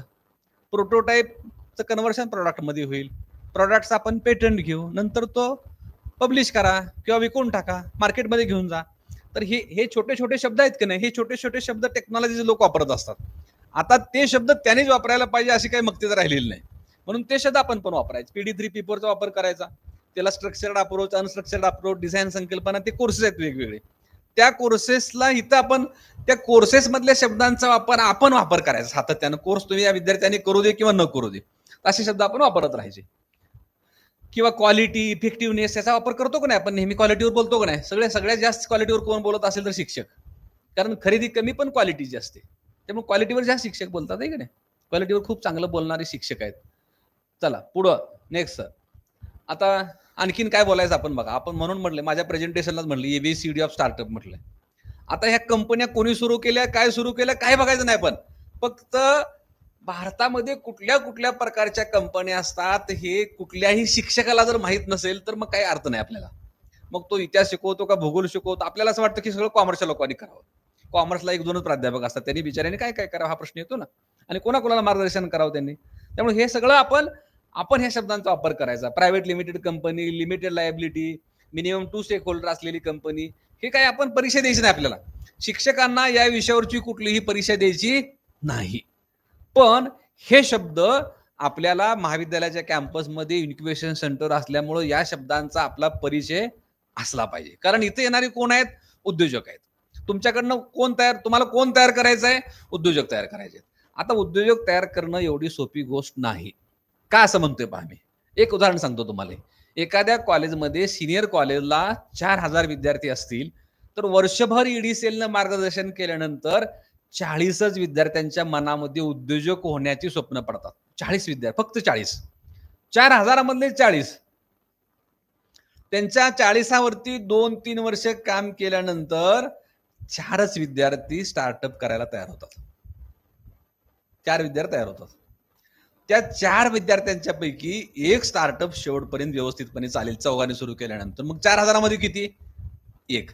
पण एक उद्योजक तयार करण्यासाठी कॉलेजला खूप मेहनत घ्यावी लागते. पण तो एक उद्योजक भविष्य काळामध्ये तुमच्याकडे गुंतवणूक करतो, तुम्हाला डोनेशन देतो, तुम्हाला पैसे देतो, तुमच्या विद्यार्थ्यांना नोकऱ्या देतो, तुमच्या कॉलेजमध्ये येऊन मार्गदर्शन करतो. म्हणजे एक उद्योजक जर तयार करायचा असेल तर खूप मेहनत घ्यावी लागते. म्हणून आपल्याला काय करायला पाहिजे? तर तो पुन्हा आपल्याला मदत करणार आहे ना, तोच विद्यार्थी आपल्याला मदत करणार आहे. म्हणून या शब्द आपल्याला माहित पाहिजेत. चला सर नेक्स्ट. आणखीन काय? मिनिमम 2 स्टेक होल्डर असलेली private limited company, limited liability असलेली कंपनी, हे शब्द आपण वापरायचे. चला नेक्स्ट. किंवा पब्लिक लिमिटेड कंपनी, आपल्याला माहित आहे मोठ्या मोठ्या कंपन्या असतात, त्या शासनाच्या कंपन्या आहेत का नाही, मोठ्या मोठ्या त्या पब्लिक लिमिटेड कंपनी आहेत. मिनिमम 3 डायरेक्टर्स असलेली कंपन्या, शेअर ट्रेडेड पब्लिसिटी असलेल्या कंपन्या. चला पुढं. 1 पर्सन कंपन्या, त्याला ओपीसी आपण म्हणतो, सिंगल स्टेक होल्डर असलेल्या, शेअर होल्डर असलेल्या, लिमिटेड लायबिलिटी असलेल्या कंपन्या. ह्या शब्दांचा आपण वापर करत राहायचं. Limited liability partnership company, LLP ज्याला म्हणतो. कुंदेन सरांना त्यांच्या टीमला ह्या शब्दांचा वापर खूप चांगल्या पद्धतीने माहित असतो. हे शब्द त्यांच्या अंगवळणी पडलेले आहेत कारण ते रोज त्या शब्दामध्ये रमतात. पण आपण शिक्षक म्हणून आपल्या कॅम्पसमध्ये इन्क्युबेशन सेंटर असल्यामुळं आणि ते आपलं असल्यामुळं कॉलेज आणि इन्क्युबेशन सेंटरमध्ये कुठलाही गॅप नाही पाहिजे. 0 गॅप, म्हणजे गॅपच नाही पाहिजे. एअरलेस म्हणतो का नाही आपण. एखादं आता हे चिकटवलंय ना, हे डायस आहे, ह्या डायसला आपण वरती एक लेअर चिटकवलाय. याच्यामध्ये जर गॅप राहिला तर ते फुगून जाईल की नाही, निघून जाईल ना वरचा लेअर. हा तसा गॅप बिलकुल राहिला नाही पाहिजे. म्हणजे एअर कसलाही गॅप नको. इन्क्युबेशन सेंटरमध्ये आणि कॉलेजच्या प्रत्येक स्टाफमध्ये कसलाही गॅप असता कामा नये. गॅप असता कामा नये म्हणजेच काय? ते आपलंच अशी भावना झाली पाहिजे, त्यांचे शब्द आपण अंगीकारले पाहिजेत. आणि मग ह्या लिमिटेड लायबिलिटी पार्टनरशिप या शब्दांचा आपण वापर करत राहायचं, समजून घ्यायचे हळूहळू ते शब्द. त्याच्यानंतर सेक्शन 8 कंपनी, आपल्याकडे सेक्शन 8 कंपनी आहे. ही अगदी शेवटी आली. नॉन प्रॉफिट कंपनी असते, कारण एज्युकेशनल इन्स्टिट्यूट अशाच कंपन्या सुरू करतात. बरोबर. स्टार्टअप प्रत्येक डिपार्टमेंटला असलं पाहिजे, पण प्रत्येक स्टार्टअपचं कन्व्हर्शन सेक्शन 8 मध्ये होईल असं नाही ना. त्यामुळे हे शब्द आपल्याला पाहिजेत. नॉट प्रॉफिट कंपनी, टॅक्स एक्झेम्पशन्स वगैरे आहेत. चला नेक्स्ट. आता सोल प्रोप्रायटरशिपची कंपनी असते, सिंगल ओनर असतो, अनलिमिटेड लायबिलिटी असते, अशा पण काही कंपन्या असतात. त्याच्यानंतर पार्टनरशिप फर्म असतं, म्हणजे मोठमोठ्या कंपन्या जर नसल्या तर एक छोटं फर्म असायला काय हरकत नाही. हे शब्द आपण वापरत राहायचं. चला पुढं. त्याच्यानंतर जॉईंट व्हेंचर, हे जरी थोडेसे पुढे जाईल तसे अवघड शब्द असले तर जॉईंट व्हेंचर एकदा शिक्षकांना ऐकल्यानंतर वापरत राहतील ना. काय होतं जॉईंट व्हेंचर म्हणतील तर ना, काय असतं लिमिटेड लायबिलिटी, काय असतं सेक्शन 8. बरोबर. म्हणजे अगदी नवीन शिक्षकापासून रिटायरमेंटला आलेल्या शिक्षकांच्या पर्यंत ह्या शब्दांचा वापर सातत्यानं करत राहायचं. म्हणून माझ्या प्रेझेंटेशनला मी ABCD म्हटलं सुरुवातीलाच, तुम्हाला मी क्लिअर केलं की ह्याच्यातनं काही नवीन आपल्याला नाही. आता बऱ्याच वेळेला कॉमर्सचे प्राध्यापक how to start the right company वगैरे मार्गदर्शन करतात. पण इतर शिक्षकांनी सुद्धा each type of company has its advantages disadvantage आहेत. मागाशी 8 ज्या सांगितल्या त्याला ॲडव्हान्टेजेस आहेत, डिसएडव्हान्टेजेस आहेत. पण ते तुमचं प्रोडक्शन काय आहे, तुमचं भांडवल काय आहे, तुम्हाला नेमकं काय करायचं आहे, तुम्हाला फंडिंग सोर्स कुठला आहे, याच्यावरती आपण त्या कंपन्यांचं रजिस्ट्रेशन करत असतो. कन्सल्टेशन कसे मिळतं आपल्याला त्याच्यावरती अवलंबून असतं. आणि मग राईट टाईप ऑफ कंपनीविषयी कधी तर आपल्या 5-6 ग्रुप मुलांना, TYच्या मुलांना आपण बसून काय सांगायला हरकत नाही. चला नेक्स्ट. त्याच्यानंतर आपण आता मगाशी मी एक विषय घेतला की आपल्या भविष्य काळामध्ये आपल्या प्रत्येक डिपार्टमेंटचे स्टार्टअप असलं पाहिजे, प्रत्येक डिपार्टमेंटचे प्रोडक्शन युनिट असलं पाहिजे. मग कुठल्या लायसन काढावं लागतात. लायसन असल्याशिवाय काही करता येत नाही. तर मग काय आपल्याला सरकार करू देत नाही, किंवा पोल्युशन कंट्रोलवाले आपल्याला काही करू देत नाहीत. विद्यार्थ्यांना आपल्याला मार्गदर्शन करावं लागतं. मग शिक्षकांना किमान कोणत्या लायसनची गरज असते याची माहिती शिक्षकांना असली पाहिजे. मग लगेच काय व्यवसाय करायचं नाही. मग काय बिझनेस लायसन काय, GST लायसन काय, शॉप अँड इस्टॅब्लिशमेंट लायसन कसं असतं, professional licence, food safety licence, environmental clearance कसा घ्यायचा, किंवा फार्मास्युटिकल लायसन काय असतात, इम्पोर्ट एक्सपोर्ट लायसन काय असतात, ह्या लायसन ती पोरं बघतील. पण असं लायसन असतं ही केमिस्ट्रीच्या प्राध्यापकाला माहित पाहिजे, केमिस्ट्रीच्या प्राध्यापकाला माहित पाहिजे, बॉटनी झुला शिकवलेल्या माणसाला माहित पाहिजे. इंडस्ट्री स्पेसिफिक लायसन असतात. मग तुमचा विद्यार्थी कुठला उद्योग सुरू करणार आहे, आता हे शिक्षकांना माहीत असायलाच म्हणतोय मी. आता काळच बदलला ना, काळ बदलला.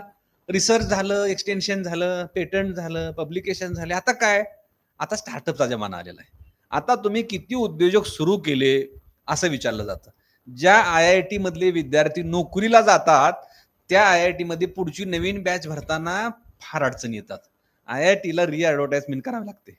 पण ज्या IIT मधले विद्यार्थी मॅक्झिमम त्यांचे स्टार्टअप सुरू करतात अशा IITना विद्यार्थ्यांची गर्दी वाढलेली आहे. ज्या महाविद्यालय, IIT शब्द काढला मी, आणि जे महाविद्यालय असं सुरू फक्त ऍड करा ना. ज्या कॉलेजमधले विद्यार्थी जास्तीत जास्त विद्यार्थी उद्योजक होतील त्या कॉलेजकडे विद्यार्थ्यांचा ओढा वाढलेला आहे, आणि ज्या कॉलेजमध्ये फक्त प्लेसमेंट होतं तिकडे विद्यार्थ्यांचा ओढा कमी झालेला आहे. पूर्वी आपण प्लेसमेंटला फार महत्व देतो, किती % प्लेसमेंट झालं तुमचं. पण आता काय आहे, किती उद्योजक तुम्ही तयार केले. मगाशी मी तर म्हटलं की 4000 पण आता ही संख्या वाढवायची आहे ना आपल्याला. 1 2 3 4 5 5 असं करता करता आता आमच्याकडे 5 वर्षामध्ये 23 स्टार्टअप सुरू झाले. त्याच्यातले 12 विद्यार्थी कॉलेजचे आहेत. पण प्रत्येक विद्यार्थी एखाद्या त्याच्या स्टार्टअप मध्ये किमान 20 लोकांना नोकरी देऊ शकतो ना. आपले हे आपले एम्प्लॉयर आहेत. आपले विद्यार्थी जे उद्योजक होणार आहेत भविष्य काळामध्ये ते आपल्या विद्यार्थ्यासाठी एम्प्लॉयर म्हणून काम करणार आहेत, त्यांना नोकरी देणार आहेत. ते मला असं वाटतं की हे इंडस्ट्री स्पेसिफिक लायसन्सेस नुसत्या नजरे खालून घालायचे आपण. Manufacturing licence, service licence, agriculture licence, construction licence, कुठलंही एक लिमिटेड एरियामध्ये कुणी काम करू नये असं मला वाटतं. फिजिक्सच्या लोकांनी कन्स्ट्रक्शन मध्ये काम करायला काय हरकत नाही, किंवा केमिस्ट्रीच्या लोकांनी वेगळ्या सेक्टरमध्ये काम करायला हरकत नाही. कॉर्पोरेटला, कॉमर्सला असतो त्यांनी कंपनी लॉ मध्ये काही काम करायला हरकत नाही. बिझनेस लिटिगेसी, रिस्क मॅनेजमेंट, अशा सगळ्या शब्दांचा वापर प्रत्येक शिक्षकानं या कॅम्पसमध्ये सातत्यानं केला तर त्याचा खूप चांगला फायदा उद्योजकता वाढीसाठी होतो. एकटा EDCL काही करू शकत नाही. आपण सगळं हे EDCL वर ढकलतो. EDCL म्हणजे काय, एक प्राध्यापक, त्याची एक फाईल, त्याच्यात कमिटीमधले 2 मेंबर, झाला EDCL. असा काय EDCL काम करतो का? नाही ना. तो बिचारा ताण घेऊन काय करू शकत नाही तसं. मग EDCL कुणाचा? EDCL सर्वांचा. स्टार्टअप कुणाचं? स्टार्टअप सर्वांचं. इनोव्हेशन सेल कुणाचा? इनोव्हेशन सेल सगळ्यांचा. बऱ्याच वेळेला शिक्षण संस्थेमध्ये बऱ्याच गोष्टी फाईलमध्ये राहतात आणि त्यामुळे फार आउटपुट मिळत नाही. काय फार आउटपुट मिळत नाही. नॅक पुरतं आउटपुट मिळतं, खूप छान ग्रेड मिळते, A+ होते, प्लस होते, खूप चांगला मोठा बोर्ड लावतो. पण उद्योजक झाले का? नाही, कमी उद्योजक कमी होतात. पण आता जमाना बदलायचा आपल्याला. आता किंवा काय, हा याचं महत्व पण सांगायचं. लायसन का असलं पाहिजे? आपण विद्यार्थ्यांना व्हॅल्यूज दिल्या पाहिजेत. व्हॅल्यू म्हणजे काय? मूल्य शिक्षण द्यायचंय का? तर बरेच उद्योजक कुठलंही लायसन न काढता काळ्या बाजारातून वस्तूची निर्मिती करतात.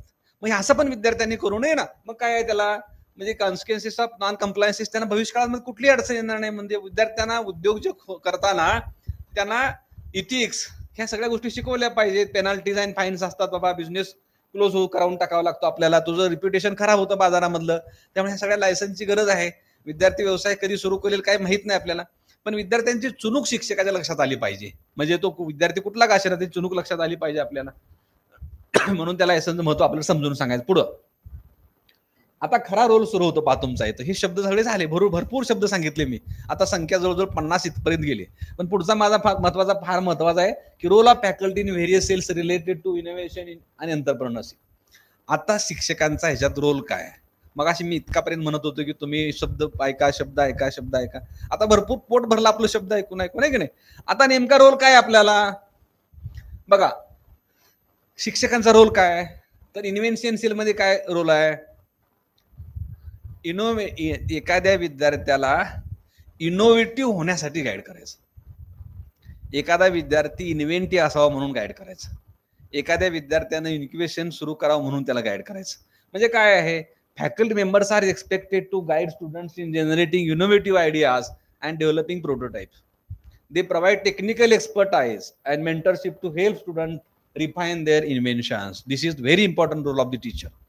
हे शिक्षकाचा जॉब आहे. एखादा विद्यार्थी आहे ना, त्याला मेंटरशिप द्यायची, त्याला टेक्निकल. आपण सगळे एक्सपर्ट टीचर आहोत. आता टेक्निकल एक्सपर्ट असतील एकदम चांगली गोष्ट आहे. आपण फायनान्सचा टीचर असेल तर फायनान्शियल एक्सपर्ट आहे, इतिहासाचा टीचर असेल तर अनुभवानं एक्सपर्ट आहे तो, मराठीचा टीचर असेल तर खूप चांगल्या भविष्यकाळाविषयी त्याला वेध घेता येतो असा टीचर आहे. म्हणजे एव्हरी टीचर हॅज एक्सपर्टी. प्रत्येक टीचरकडं काही ना काही एक्सपर्ट आहे, तो एक्सपर्ट टीचर आहे. मग तो शिक्षक असा विद्यार्थ्याला मदत करू शकतो. नेक्स्ट, आता मगाशी मी सांगितलं या सेलमध्ये टीचरचा रोल काय आहे. Guide the students in generating innovative ideas, they provide technical experts and mentorship to the students. आता इथं विद्यार्थी गोळा करावे लागतात, विद्यार्थी येत नसतात, विद्यार्थी गोळा करावे लागतात. लोक गोळा कधी होतात, काहीतरी वाजल्याशिवाय गोळा होत नाहीत, आहे की नाही. एखादी पथनाट्य केलं तर लोक येतील ना बघायला. रस्त्यावरती पथनाट्य करतात की NSS विद्यार्थी, तर येतात ना लोक बघायला. विद्यार्थी काय लगेच येतील का? लगेच विद्यार्थी येत नाहीत, तर विद्यार्थी गोळा करावे लागतात. विद्यार्थी गोळा करण्याची कला शिक्षकाकडे पाहिजे. म्हणजे काहीतरी वाजल्याशिवाय लोक गोळा होत नाहीत ना. तसं सुरुवातीला शिक्षकाला इनोव्हेशन, इन्व्हेन्शन, इन्क्युबेशन मधलं काहीतरी वाजवावं लागेल. असा एखादा कार्यक्रम घ्यायला लागेल. तुम्ही आज कसं आम्ही येणार म्हणून कुंदेन सर म्हणले आज आपण वाजवूया, तुम्ही गोळा झाला की मग मनानं आला कसं काय तुम्हाला गोळा केलं काय, काही त्याचा विचार नाही करायचा. सुरुवातीला त्रास होईल, सुरुवातीला त्रासच होतो. काय ऐकायला लावलं उगीच काहीतरी, ह्यातलं आपल्याला काहीच कळत नाही. सगळीकडे तशीच परिस्थिती आहे. म्हणजे इथं काही आपल्याकडे आहे ती रयतमध्ये आहे आणि दुसरीकडे फार चांगली परिस्थिती आहे असं अजिबात काही समजायची गरज नाही. आणि आपलं फार कमी असं पण काहीच म्हणायचं नाही. आपण खूप चांगला आहे बसतो जर ना तास 2 तास शिकत, लोक तेवढं पण बसत नाहीत. लोक सगळ्यात कमी ऐकणारे कोण असतील तर शिक्षक. अजिबात कोणाचं ऐकत नाही, पण सगळ्याला ऐकवतात. सगळ्यात कमी ऐकणारे कोण आहेत लोक, किंवा अजिबात कोणाला पटत नसलेला असला कोण माणूस असेल तर टीचर. म्हणजे एव्हरी टीचर, स्टार्टिंग फ्रॉम म्हणजे मॉन्टेसरीचा शिक्षक ते PhDचा गाईड, मी इथपर्यंत म्हणतोय. त्याच्यात आपण सगळे आहोतच ना, मी पण तुमच्या आपल्याच सायच आहे. पण हे हळूहळू आवडतं. पण त्यामुळे faculty members are expected to guide student in generating innovative ideas and developing prototypes. आता नुसतं प्रोटोटाईप हा शब्द मग अशी वापरला की नाही, पण प्रोटोटाईप काही असा लगेच विद्यार्थ्यांच्या माध्यमातून याला जात नाही. तर मेंटरशिप शिक्षकांची महत्वाची आहे. प्रोटोटाईप तयार करायला असेल मेंटरशिप शिक्षकांची मेंटरशिप फार महत्वाची आहे. प्रत्येक विषयामधल्या इन्व्हेन्शनचं कन्व्हर्शन इनोव्हेशन मध्ये झालं पाहिजे. पुढं घ्या. नेक्स्ट, इन्व्हेन्शन सेलमध्ये दे प्रोव्हाइड टेक्निकल एक्सपर्ट. नेक्स्ट पण आता हे इनोव्हेशन सेलवरती काय एक्सपर्टाईज आहे. PhDचा गाईड, प्रोजेक्टचा गाईड असतो की नाही. PhD आपण प्रत्येक वर्गाला प्रोजेक्ट असतो की नाही, असेल असं मला वाटतंय सिलेबसमध्ये. मग आर्ट्सचा असेल, कॉमर्सचा असेल, सायन्सचा असेल, नसला तरी आपण तो इंट्रोड्यूस करायचा.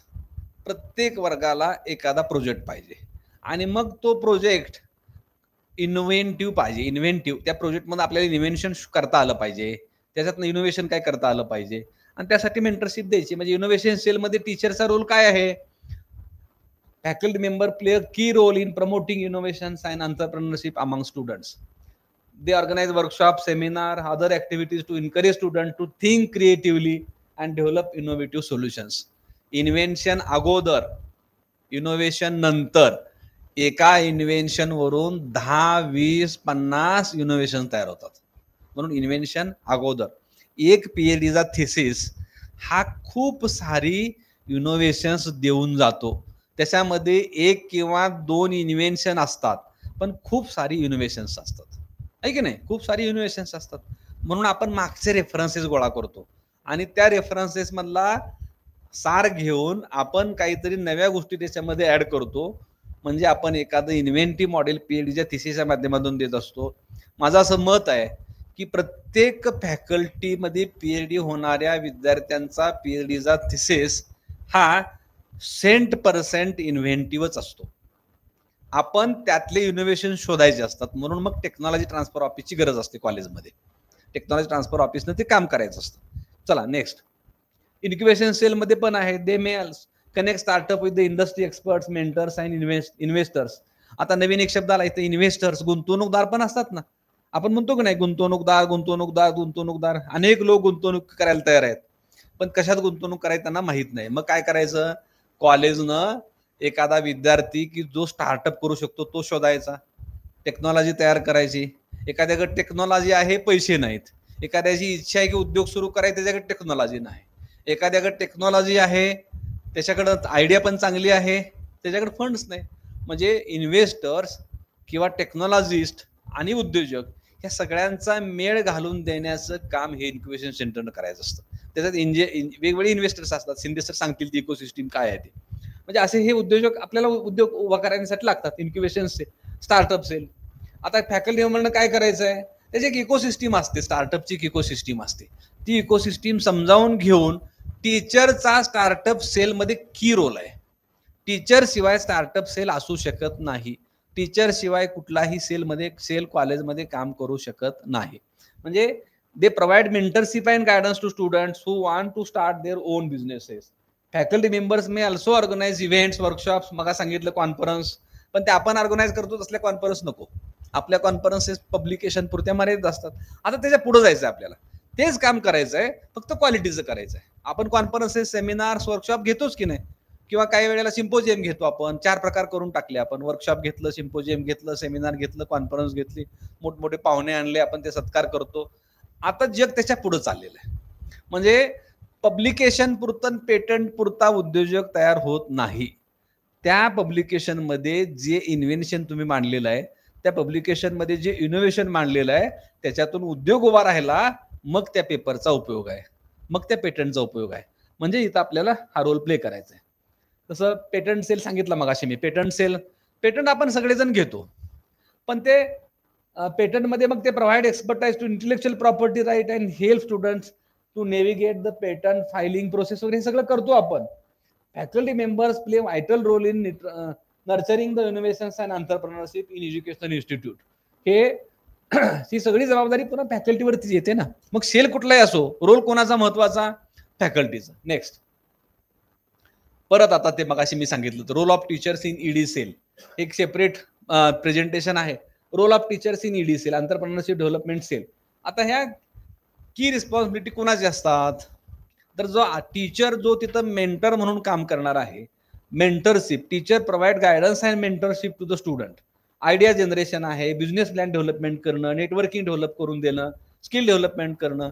आपण फक्त ईडी सेलमध्ये काय करतो, किंवा मॅक्झिमम ठिकाणी काय करतात, तर एखादा उद्योजक बोलवायचा, मुलांना भाषण ठोकायला लावायचं आणि त्याला आभाराचं पत्र द्यायचं, व्हाउचर करायचं, फाईल बंद करून टाकायची. हे आपला बहुतेक कॉलेजेस मधला, भारतातल्या बहुतेक कॉलेजेस मधल्या या ईडी सेलचं काम आहे. पण IITची ईडी सेल कसे काम करतात, आयसरची ईडी सेल काम कसे करतात, COEPचा ईडी सेल कसा काम करतो, हे पण आपण पाहायला पाहिजे ना. त्यांची ईडी सेल कसे काम करतात? ते उद्योजक कमी बोलवतात, नवे उद्योजक निर्माण करतात. उद्योजक निर्माण करायचे, दुसरे उद्योजक कशाला बोलवायचे? म्हणजे हे काय की रिस्पॉन्सिबिलिटी काय आहे? तर 4 शब्द फार महत्वाचे आहेत. Mentorship, idea generation, business plan development, networking आणि स्किल डेव्हलपमेंट. आपण आता स्किलचे कोर्सेस काढले, पण थेरॉटिकल स्किल देतो आपण विद्यार्थ्यांना. सगळ्या विद्यार्थ्यांना आपण थेरॉटिकल स्किल देतो की जे फारसं कामाचं नाही. Role of teacher in ED सेलचा काय बेनिफिट होतो? तर आपण एंटरप्रेन्योरशिप फॉस्टर करतो, एंटरप्रेन्योरशिप डेव्हलप करतो, त्यांचे माइंडसेट डेव्हलप करतो आणि रिअल वर्ल्ड चॅलेंजेससाठी विद्यार्थ्यांची तयारी करून घेतो आपण. रिअल वर्ल्ड चॅलेंज खूप आहेत. म्हणजे उद्योजक असा एखादा उद्योग सुरू करायचं म्हणलं त्याला खूप साऱ्या अडचणी होतात. माणूस नाराज होतो, त्याला कर्ज कोण देत नाही, बाजारामध्ये मार्केट नाही, सर्वे नाही, सेल होत नाही, जाहिरात होत नाही, खूप साऱ्या अडचणी येतात. मग उद्योजक बंद करतो. तर असा आजारी पडलेला माणूस पण आपल्याकडे आला पाहिजे, आजारी उद्योजक आहे की नाही, त्याला पण आपण लिफ्ट दिली पाहिजे. असे एक उद्योजकतेचे पुन्हा प्रकार आहेत. चला पुढं, role of teacher in ED cell. आता याच्यातला इम्पॅक्ट दिसला पाहिजे. आता याच्यातलं एकच काम करतो आपण, इन्स्पायरिंग स्टुडंट. आपण इन्स्पायर करतो, इन्स्पायर करून करून करून मुलं दमतात, त्याच्या पुढे इन्स्पायर होत नाहीत. मग त्याला सॅच्युरेशन स्टेज असते. आमच्याकडे इलेक्ट्रॉनिक्स मध्ये काकडे सराला माहिती, आमच्याकडे ट्रान्झिस्टर असतो, तो सॅच्युरेट होतो. सॅच्युरेट झाला काय मॅक्झिमम करंट काय देत नाही, थांबतो तिथं सांगतो. तर आपण विद्यार्थ्यांना कधी कधी सॅच्युरेट करतो, इतकं बोलतो की आपण विद्यार्थी आपल्याला परत येत नाही, सॅच्युरेट करून टाकतो विद्यार्थ्याला. सॅच्युरेशन करायचं नाही, त्याला स्टिम्युलेट करत राहायचं. स्टिम्युलेशन वेगळं, सॅच्युरेशन वेगळं आहे की नाही. तर आपण इन्स्पायर करायला पाहिजे आणि मग क्रिएटिंग अ सपोर्टिव्ह इकोसिस्टीम त्याला डेव्हलप करायला पाहिजे. फ्युचर एंटरप्रेन्योरसाठी त्याला सेफ देता आला पाहिजे. हे सगळे टीचरचे रोल आहेत. आणखीन बघा, याच्यात एक डिफरन्स आहे. त्या 3 शब्दामध्ये काय डिफरन्स आहे? इन्व्हेन्शन, इनोव्हेशन आणि इन्क्युबेशन मध्ये काय डिफरन्स आहे? इन्व्हेन्शन म्हणजे काय? Creating something new. न्यू म्हणजे न्यू, कॉपी पेस्ट असलं काही नाही. Creating something new. आता new product, new process, new thought, new method, म्हणजे हे डिस्कव्हरीच्या जवळ जातं. आता फार काय आपण डिस्कव्हरीच्या जवळ जाऊ शकत नाही. म्हणून Indians, South Asians, Chinese people and maximum Americans are doing innovations.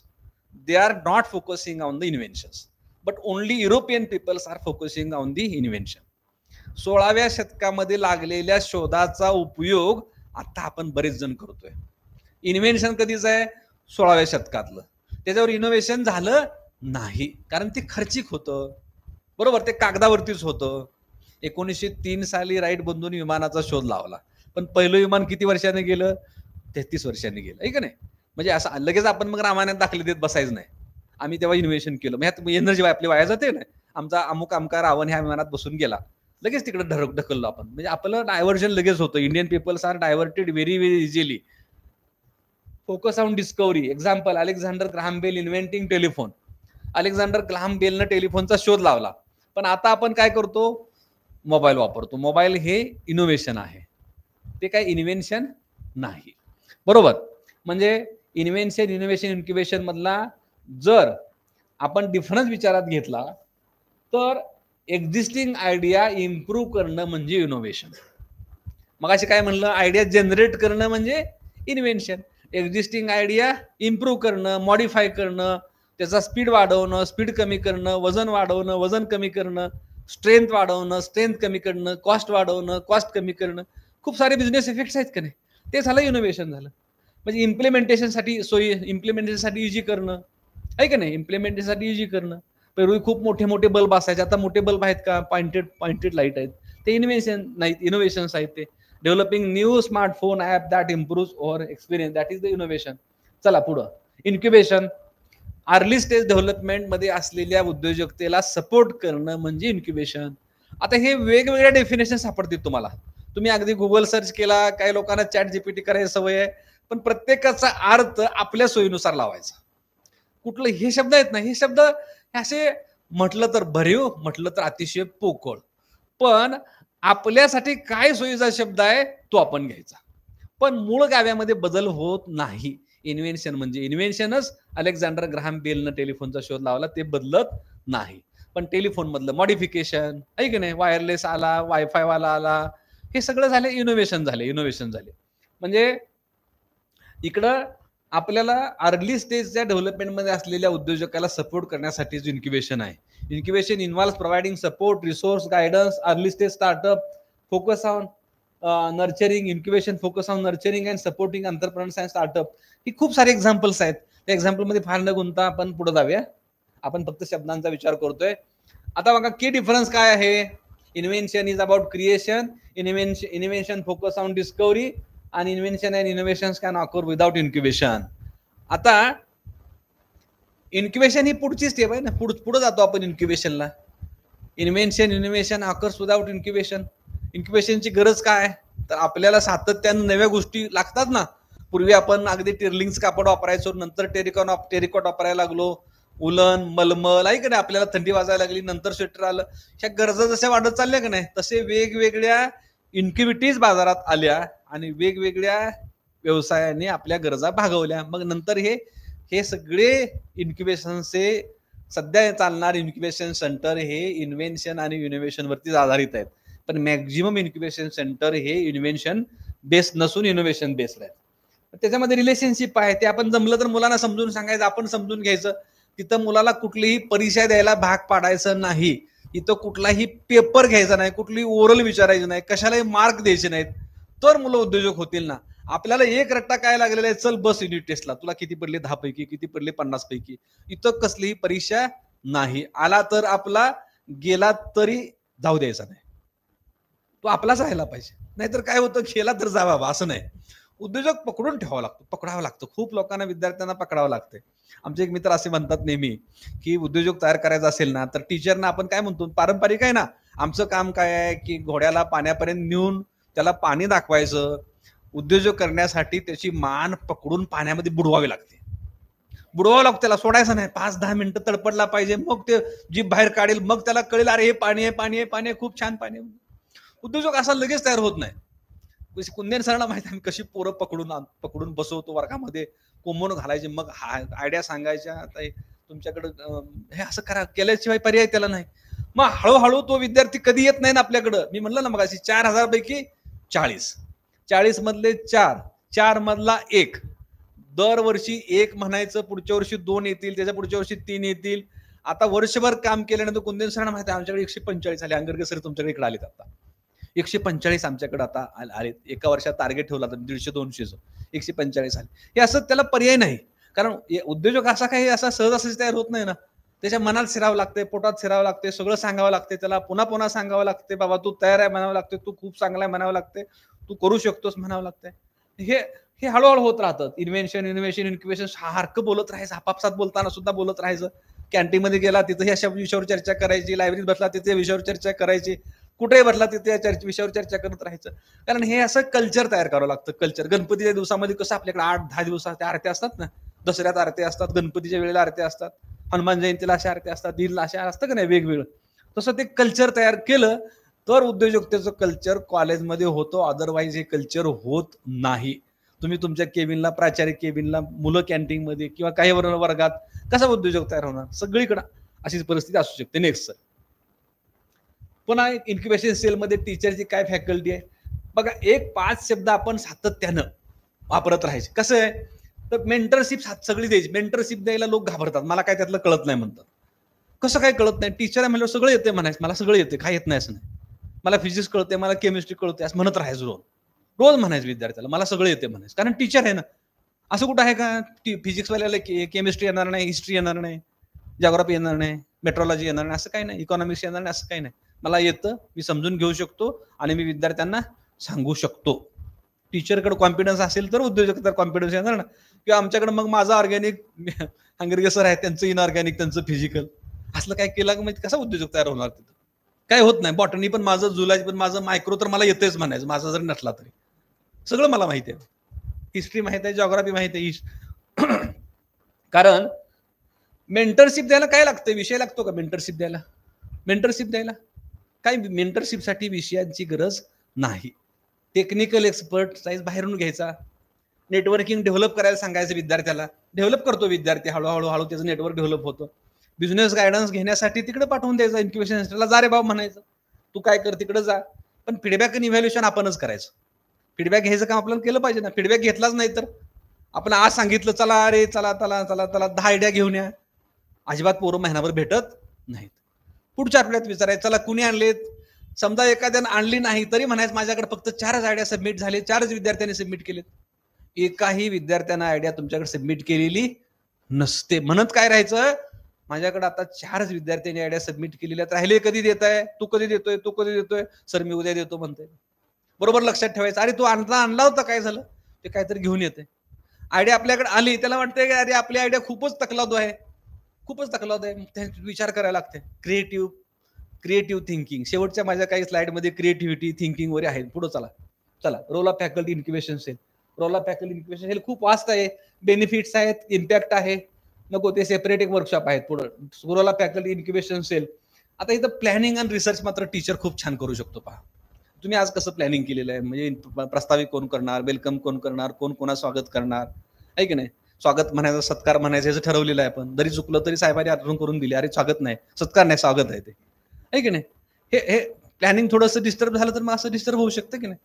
म्हणजे हे इथं प्लॅनिंग आणि रिसर्च या गोष्टी खूप चांगल्या पद्धतीनं शिक्षक करू शकतात. पुढं चला role of faculty incubation cell, setting up incubation centre. हे खरं तर मग काय मायक्रो आहे का, स्मॉल आहे का, मीडियम एंटरप्रेन्योर करायचं आहे, हा थोडासा डीप मधला विषय, पण फार त्याला घाबरायचं नाही. MSME म्हणून टाकायचं. नारायण राणे साहेबांचं मंत्रालय जुनं MSME माहित, ते बघून घ्यायचं. पुन्हा काय गुगल सर्च मारा, MSME मंत्रालय काय, मायक्रो आहे का, स्मॉल आहे का, मीडियम आहे का, मायक्रो एंटरप्रेन्योर आहे का, मीडियम आहे का, स्मॉल एंटरप्रेन्योर आहे का, वरचा लेवलचा आहे, प्रायव्हेट लिमिटेड आहे का, लिमिटेड आहे का, पब्लिक लिमिटेड आहे, बघत राहायचं. हे सवय होईल तुम्हाला. 5 वर्षामध्ये खूप जर मस्तपैकी इन्व्हॉल्वमेंट झाली तर या तुमच्या इन्क्युबेशन सेंटर मधून दरवर्षी कमीत कमी 10 स्टार्टअप व्हायला काहीच अडचण नाही. 10 स्टार्टअप, कारण आम्हाला 12 स्टार्टअप करायला 4 वर्षी गेली, म्हणजे दरवर्षी आमच्याकडे 4च झाले ना. इथं खूप सारे रिसोर्सेस आहेत ना, इथं खूप चांगले फॅसिलिटी आहेत. त्यामुळे इथून दरवर्षी 10 स्टार्टअप करायला काहीच हरकत नाही. कुंदेन सरांचं टार्गेट करायची माझ्यापेक्षा जास्त पण असेल, पण मिनिमम एवढे तयार व्हायला काही हरकत नाही. चला, सर्व्हिसेस आणि सपोर्ट इथं तशी एक व्यवस्था आपल्याला करावी लागते. सर्व्हिसेस देण्यासाठी, सपोर्ट देण्यासाठी, mentorship and guidance, networking opportunities, access to resources, यासाठी आपल्याला फंडिंग द्यावं लागतं, थोडे पैसे पण खर्च करावे लागतात. आता साळुंके साहेब आहेत तिथं, त्यांना माहिती आहे आपलं YC मध्ये आपण साधारणपणे विद्यार्थ्याच्या रजिस्ट्रेशनचा खर्च सुद्धा आपण करतो. त्याला काही लायसन काढून द्यायचं असेल तर ते पण आपणच करतो. त्याच्या स्टार्टअपचं रजिस्ट्रेशनचा त्याचा खर्च आपण करतो. इन्क्युबेशन सेल्स मेंबरशिप आपण त्याला कॉलेजच्या पैशाने देतो. इन्व्हेन्शन सेल्स मेंबरशिप आपण कॉलेजच्या पैशाने देतो. म्हणजे त्याच्या सगळ्या लायसन आपण काढून देतो, कॉलेज काढून देतो. आणि कार तर विद्यार्थ्याला सपोर्ट आहे, म्हणून हा सपोर्ट आहे. त्या सेल्स मेंबरशिप फी पण घ्यायची विद्यार्थ्यांच्याकडून, त्याची मेंबरशिप फी पण घ्यायची. म्हणजे कसं असतं, हे 10 विद्यार्थी तुमच्या सेलमध्ये आले, 10 जणांच्याकडून फी घ्यायची आणि एकाला मदत करायची आहे. जो इनोव्हेटिव्ह आहे त्याला मदत करायची आहे, जो इन्व्हेंटिव्ह आहे त्याला मदत करायची आहे, जो स्टार्टअप तयार करतो त्याला मदत करायची आहे. ते हे असं अर्थ सायकल चालतं. चला पुढं. आता बघा, थोडक्यात काही बी एक्झाम्पल दिलेले आहेत. Examples of successful incubation centres. Hindustan innovative product development centre, HIPDC म्हणतात त्याला, हे खूप सक्सेसफुल इन्क्युबेशन सेंटर आहे. त्याच्यानंतर जितोचं इन्क्युबेशन सेंटर आहे, म्हणजे स्ट्रॅटेजिक गायडन्स, एक्सपर्ट मेंटरशिप दिली जाते. त्याच्यानंतर centre for innovation, incubation and entrepreneurship, IIM मध्ये अहमदाबादचं आहे. ते आता खरं तर जगदाळे साहेबांनी मागे त्याचा खूप वेळा उल्लेख केला, पण काही तिथं जाता आलं नाही. Techno park technology business incubator एक आहे, India's first non academic business incubator, providing fully furnished office space. हे सगळं इन्क्युबेशन सेंटर लागतंच. ते एक असे सक्सेसफुल इन्क्युबेशन सेंटर्स आहेत. पुढं आता strong network, partners, stakeholders, range of services, हे शब्द जरी अवघड वाटत नसले तरी फार लगेच त्याचा विचार करायचा गरज नाही, विद्यार्थ्यांचे वाचत राहतात. चला पुढे. आता मगाशी मी म्हटलं की प्रत्येक डिपार्टमेंटला एक स्टार्टअप असलं पाहिजे, ती काळाची गरज आहे. काय तर डिपार्टमेंटल लेवलला त्याचे बेनिफिट काय आहेत, तर आपल्याकडे खूप सारे इनोव्हेटिव्ह माइंडसेट असलेल्या फॅकल्टीज असतात. मी म्हटलं फॅकल्टीज असतात. ज्या डिपार्टमेंटला इनोव्हेटिव्ह माइंडसेट असलेल्या फॅकल्टीज असतात, तिथले विद्यार्थी पण इनोव्हेटिव्ह माइंडसेटचेच असतात. त्यामुळं इनोव्हेटिव्ह सेल जर डिपार्टमेंटला खूप चांगलं काम करत असेल तर तिथं स्टार्टअप 100% होतं. त्यामुळे डिपार्टमेंटल लेवलला इनोव्हेशन सातत्यानं झाली पाहिजेत. त्यासाठी हॅकॅथॉन घेतल्या पाहिजेत. हॅकॅथॉन विषयी पुढच्या स्लाइडमध्ये काही मी बोलेन. हॅकॅथॉन म्हणजे काय असतं, हॅकॅथॉन किती दिवसाच घ्यावं लागतं, कशा पद्धतीने हॅकॅथॉन घ्यावं लागतं, त्या हॅकॅथॉनची पण काळाची गरज आहे. मग प्रॉब्लेम सॉल्व्हिंग, काही तुम्ही स्किल्स घेऊ शकता, फ्रेश पर्स्पेक्टिव्ह घेऊ शकता, कोलॅबोरेशन अँड पार्टनरशिप मध्ये, म्हणजे हे बेनिफिट डिपार्टमेंटला आहेत. म्हणून प्रत्येक डिपार्टमेंटला काही स्टार्टअप्स आपल्याला सुरू करावे लागतील. त्याचा प्लॅन जर तुम्ही आता केला तर वर्षभरामध्ये एखादं स्टार्टअप तुमचं रजिस्टर होऊ शकतं. ते प्रॉफिटमध्ये येईल का लॉसमध्ये असेल की हे नंतर बघू आपण. आपली एज्युकेशनल इन्स्टिट्यूट आहे ना, सगळीकडे प्रॉफिटच कशाला पाहिजे आपल्याला. म्हणजे जर समजा हे करायचं असेल तर लगेच काही एखादा उद्योजकांना उद्योग काल सुरू केला आणि काही त्याला गिराईक नाही मिळालं तर तो थोडासा खाली येईल, पण तो खाली आला म्हणून थांबवायचं नाही, त्याला आपण वर ढकलायचं. चला, need of startup at departmental level, म्हणजे डिपार्टमेंटच्या लोकांची इफिशियन्सी वाढते. आपण काही बिझनेस बिझनेस पर्सनॅलिटीज आपला संबंध येतो. आपल्या डिपार्टमेंटला काही टॅलेंट अट्रॅक्ट होतो, त्याचा बेनिफिट आपल्याला होतो ना. हुशार विद्यार्थी डिपार्टमेंटला येतात. जर डिपार्टमेंटची फॅकल्टी इन्व्हेंटिव्ह असेल, डिपार्टमेंटची फॅकल्टी इनोव्हेटिव्ह असेल, डिपार्टमेंटला स्टार्टअप असेल तर खूप चांगले विद्यार्थी आपल्याकडे अट्रॅक्ट होतात. म्हणजे टॅलेंट अट्रॅक्शन अँड रिटेन्शन ते तसेच ठेवायचे, टॅलेंट सोडून जाऊ द्यायचं नाही. आपले बरेच विद्यार्थी बाहेर जातात मग, तर ते जाऊ द्यायचे नाही, ते तसे रिटेन करून ठेवायचे. आपल्या डिपार्टमेंटला बेनिफिट होतात, कन्सल्टन्सी चांगली मिळते, म्हणजे इकॉनॉमिक ग्रोथ होते. तेच पैसे आपण पुन्हा स्टार्टअप मध्ये गुंतवू शकतो. पण असा आपण विचार करू शकतो. पुढं खरं तर या इन्क्युबेशन प्रोग्राम्स थोडेसे डिपार्टमेंट लेवलला घेणं गरजेचं आहे. बऱ्याच वेळेला आपण काय करतो, एकत्र कॉमन कार्यक्रम घेतो. मग या डिपार्टमेंटची मुलं त्या डिपार्टमेंटची मुलं एकत्र येतात, 100-1 मुलं एकत्र येतात आणि एखादा इन्क्युबेशनचा कार्यक्रम होतो. जेव्हा हे आपण डिपार्टमेंट लेवलला जाऊ ना, तेव्हा ते खऱ्या अर्थानं सक्सेस होईल असं मला वाटतं. आपण फंडिंग काय करायला पाहिजे, सपोर्ट करायला पाहिजे आणि आपापल्या डिपार्टमेंटला मला असं सुचवायचं आहे साळुंके साहेब की प्रत्येक डिपार्टमेंटला एक ॲडवायझरी बॉडी असली पाहिजे. म्हणजे प्रत्येक डिपार्टमेंटला इंडस्ट्री आणि डिपार्टमेंट त्यांच्या त्यांच्या विषयाशी संबंधित उद्योजक त्यांच्या डिपार्टमेंटला आले पाहिजेत and they should have a mentorship for that department. त्यांच्याकडून मेंटरशिप घेतली पाहिजे. म्हणजे सक्सेसफुल उद्योजक असतील, उद्योजक थांबलेले उद्योजक असतील, तर आपल्याला प्रत्येक डिपार्टमेंटचा असा जर सेल झाला तर काही मला वाटतं की ती थोडीशी ग्रोथ होऊ शकते. त्याच्यानंतर आता बर इथं काय need for startup at departmental लेवलला बऱ्याच वेळा काय होतं, आपण त्याला जीओज एनजीओज असे शब्द आहेत ते किंवा PPP public private partnership, government startup partnership, departmental incubator, innovative challenges. एक शेवटचं मी वाचतो इथं, by supporting startup at the departmental level organisation can drive innovation, improve efficiency and enhance services, ultimately contributing to economic growth and community development. हे स्टार्टअपशी संबंधित थोडं आहे. त्याच्यानंतर प्री इन्क्युबेशन एक शब्द फक्त समजून घेऊया आपण. प्री इन्क्युबेटर्स, आता कुंदेन सरांच्याकडे आम्ही जेव्हा इन्क्युबेशन सेंटरला मुलं पाठवतो तेव्हा ती थोडीशी तयार करून आम्ही पाठवतो. कुंदेन सर त्यांना लगेच ऍक्सेप्ट करत नाहीत. तिकडे गेल्यानंतर ते प्री इन्क्युबेटिव्ह म्हणून त्यांना ऍक्सेप्ट करतात. म्हणजे ते इमॅच्युअर त्यांचा व्यवसाय आहे. इमॅच्युअर म्हणजे थोडक्यात काय, त्यांना व्यवसाय करायची इच्छा आहे, व्यवसाय करू शकतात, पण भविष्य काळामध्ये ते स्ट्रॉंगली व्यावसायिक होण्यासाठी ते तयार नाहीत. मग अशाला प्री इन्क्युबेटर्स म्हणायचं. हे प्री इन्क्युबेटर्स आपल्या डिपार्टमेंटमधून कॉलेजच्या मुख्य इन्क्युबेशन सेंटरला पाठवावे लागतात. हे असे प्री इन्क्युबेटर्स आहेत. त्याचा पर्पज काय, the purpose of pre incubator is to help startup validate their ideas, develop a minimum viable product. त्याला MVP असा एक शब्द वापरता उद्योजक. आपल्याला सुरुवातीला थोडासा अवघड वाटेल तो, पण त्यांच्या भविष्यकाळातल्या डेव्हलपमेंटसाठी ह्या प्री इन्क्युबेटरने मोठ्या इन्क्युबेशन सेंटरची हेल्प घेणं गरजेचं आहे.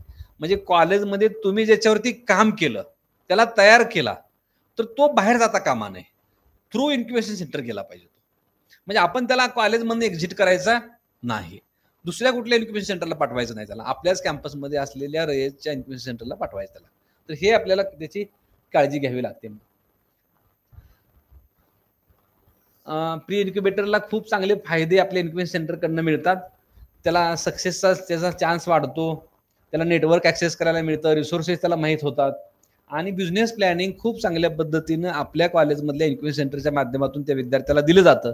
तर असे प्री इन्क्युबेटर्स जे आहेत ते आपण आपल्या मुख्य इन्क्युबेशन सेंटरला पाठवावेत असं मला इथं सुचवायचं आहे. नेक्स्ट, आता काही विद्यापीठाने त्यांचे इन्क्युबेशन सेंटर सुरू केलेले असतात. एक्झाम्पल्स ऑफ प्री इन्क्युबेटर्स खूप साऱ्या वेगवेगळ्या फॉर्म्समध्ये असतात. युनिव्हर्सिटी बेस्ड प्री इन्क्युबेटर्स, आपण इन्स्टिट्यूशनल बेस्ड इन्क्युबेशन सेंटर म्हणूया, कम्युनिटी बेस्ड प्री इन्क्युबेटर असतात, ऑनलाईन प्री इन्क्युबेटर्स असतात. तर अशा लोकांना पण ऑनलाईन आपण बोलवून प्रत्यक्षात त्याचं मार्गदर्शन करू शकतो. नेक्स्ट, आता बघा हे काही केस स्टडीज दिलेली आहेत प्री इन्क्युबेटरच्या. Impact hub, Inno social business, Flesh, हे सुरुवातीच्या काळामध्ये प्री इन्क्युबेटर्स म्हणून काम केलं त्यांनी, पण आता ते खूप चांगले सक्सेसफुल बिझनेस मॅन्स आहेत. लो कॉस्ट इन्फॅन्ट इन्क्युबेटर आहे, कार्डबोर्ड इन्क्युबेटर आहे.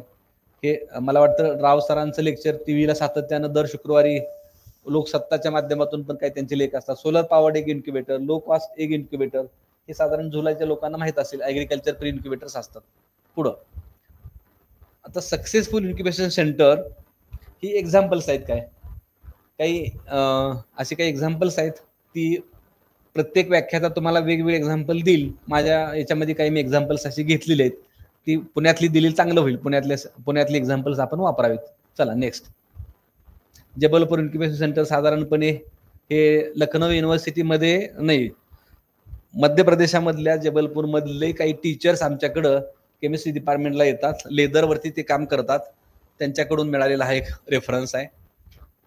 चला, Jabalpur incubation centre, case studies of incubation centre, station F 500 startups, अशी काही केस स्टडीज आहेत त्याची. इम्पॅक्ट ऑफ इन्क्युबेशन सेंटर काय आहे त्याचा, तर जॉब क्रिएशन, फंडिंग ऑपॉर्च्युनिटी, हा त्याचा इम्पॅक्ट आहे.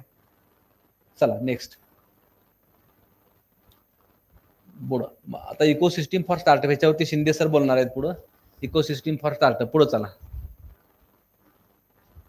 नेक्स्ट नेक्स्ट नेक्स्ट, हां आता बेस्ट प्रॅक्टिस आपल्याला कॉलेजमध्ये काय राबवावे लागतील, तर प्रत्येक डिपार्टमेंटची एक बेस्ट प्रॅक्टिस असते. पहा, कॉलेजच्या 2 बेस्ट प्रॅक्टिसेस असतात आहे की नाही, 2 बेस्ट प्रॅक्टिस कॉलेजच्या असतात, नॅकसाठी दाखवतो आपण. तर अशा आपण बेस्ट प्रॅक्टिसचा वापर आपण करू शकतो. बेस्ट प्रॅक्टिस काय, तर वेगवेगळ्या उद्योजकांच्या बरोबर academic industry partnership, this is one of the best practice. त्यांच्याबरोबर कोलॅबोरेशन करायचं, त्यांची आपल्याकडे मेंटरशिप घ्यायची, त्यांचे रिसोर्सेस आपल्याला वापरता येतील का यासाठी प्रयत्न करायचा, आणि आपण काही पॉलिसीज डिझाईन करून डेव्हलप करून त्या त्यांना डेमॉन्स्ट्रेट करायच्या, म्हणजे ते उद्योजक आपल्या पॉलिसीज ऍक्सेप्ट करतील. बरोबर. तर ही एक बेस्ट प्रॅक्टिस होऊ शकतो. कोलॅबोरेशन, मेंटरशिप त्यांची घ्यायची, आपण आपल्या पॉलिसीज त्यांना द्यायच्या, त्यांचे रिसोर्सेस आपण वापरायचे. आपल्याकडे फारसे रिसोर्सेस नसतात, आपलं डिपार्टमेंट छोटं असतं ना, आपल्याकडे फारसे रिसोर्सेस नसतात, रिसोर्सेस त्यांच्याकडे असतात. तर ही अशी बेस्ट प्रॅक्टिस होऊ शकते उद्योजक तयार करण्यासाठी. चला पुढं. आता मी हॅकॅथॉन विषयी 2 मिनिटं बोलणार आहे. हॅकॅथॉन एखाद्या आयडियावरती 5, 50, 100, 200 लोक एकत्र येतात, 2-3 दिवस बसतात, आणि प्रत्येक गटाने एक कन्क्लुजन काढलेलं असतं. त्या कन्क्लुजन हे तो प्रॉब्लेम सॉल्व्ह करण्यासाठी दिलेली सोल्युशन्स असतात. आता हॅकॅथॉन समजा पुण्यातल्या ट्रॅफिक वरती सोल्युशन्स काढायचं आहे. नगरसेवक बोलवले, त्या भागात राहणारे लोक बोलवले, इंजिनिअरिंग कॉलेजचे विद्यार्थी बोलवले, काही चांगले उद्योजक बोलवले, प्रवास करणारे काही प्रवाशांचा गट बोलवला, आणि पुण्यातलं ट्रॅफिक कमी कसं करता येईल यासाठी एक हॅकॅथॉन घ्यायचं पुणे महानगरपालिकेनं, आणि पुणे ट्रॅफिकनं ठरवलं. तर कसे विचार येतील, दॅट इज हॅकॅथॉन. 2-3 दिवसाचं विचार मंथन करायचं. त्या क्षेत्रातले तज्ज्ञ किंवा ज्यांना ते प्रश्न भेडतावतात असे पण लोक बोलवायचे. तज्ज्ञ जर एकत्र नुसते आले तर ती सोल्युशन्स इम्प्लिमेंट व्हायला खूप अडचण होते. पण ज्यांना ते खरंच प्रश्न आहेत असे पण लोक बोलवायचे. म्हणजे टॅक्सी ड्रायव्हर बोलवायचे, रिक्षा चालक बोलवायचे, विद्यार्थी बोलवायचे, शिक्षक बोलवायचे, की जे नेहमी प्रवास करताना त्यांना पुण्यातल्या ट्रॅफिकची अडचण वाटते. याच्यावरती एक हॅकॅथॉन घ्यायचं. बरोबर. किंवा एक प्रश्न निर्माण झाला, म्हणजे दरवर्षी जून महिन्यामध्ये शेतकऱ्यांच्यासाठी काय प्रश्न निर्माण होतात, बी लवकर मिळत नाहीत, बियाणं लवकर मिळत नाहीत, खतं महागली जातात.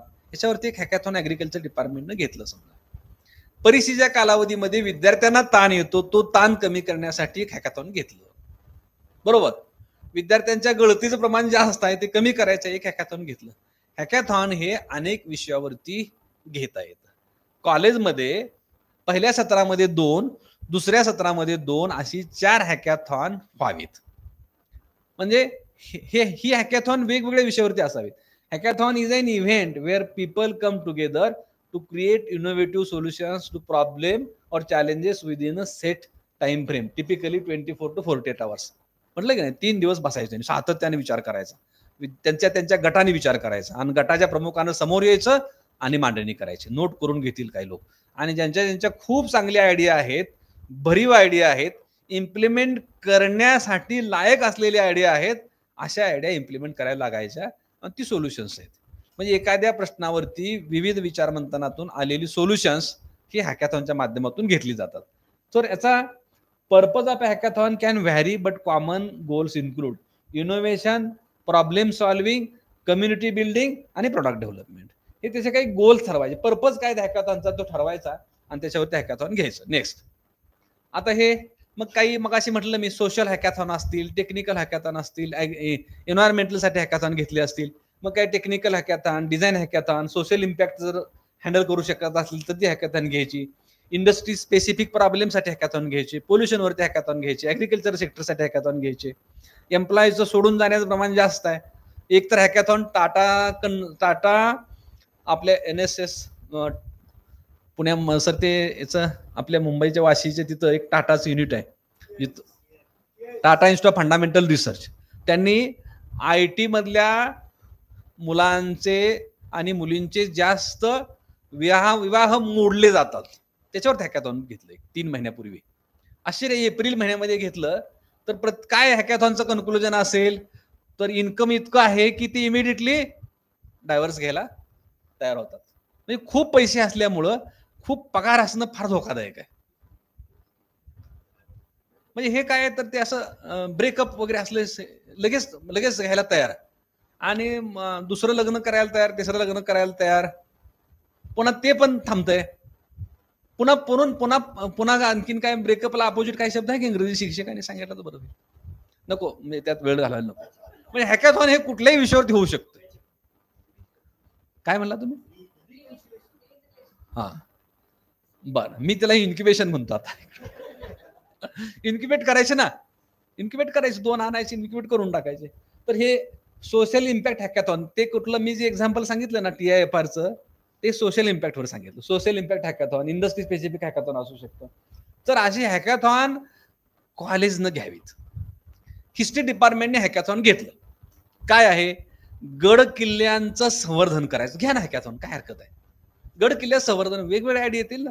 म्हणजे गड किल्ल्याचं संवर्धन करायला इतिहासाच्या प्राध्यापका इतकं चांगलं कोण सांगू शकतं का? कुणी सांगू शकत नाही. हे सांगतंय कोण? टेक्नॉलॉजीची माणसं, IT ची माणसं, राजकारणी, धर्मकारणी, असे लोक म्हणतायत गड किल्ल्या संवर्धन करा. पण ते सांगायला पाहिजे कुणी? इतिहासाच्या प्राध्यापकांनी, आणि त्यांचा इतिहासाचा अभ्यास आहे. किल्ला कधी स्थापन झाला, कोणी वापरला, कसा वापरला, कशासाठी वापरला, टेरणी होता का कसला होता, का गोडाऊन होतं, का दारुगोळा साठवायसाठी ठेवला होता, का आम्ही काय कैदी कोंडून ठेवण्यासाठी किल्ला केलेला, हे इतिहासाचे प्राध्यापक चांगलं कोणाला माहिती शकतं? नाही ना. मग अशा हॅकॅथॉनतून काय होतं? तर आयडिया. हॅकॅथॉन कशासाठी? फक्त इनोव्हेटिव्ह आयडिया जनरेट करण्यासाठी. त्याचा काही सोशल इम्पॅक्ट पॉझिटिव्ह पाहिजे, म्हणजे यासाठी हॅकॅथॉन घ्यायला लागतं. चला पुढं सर. काय होतं?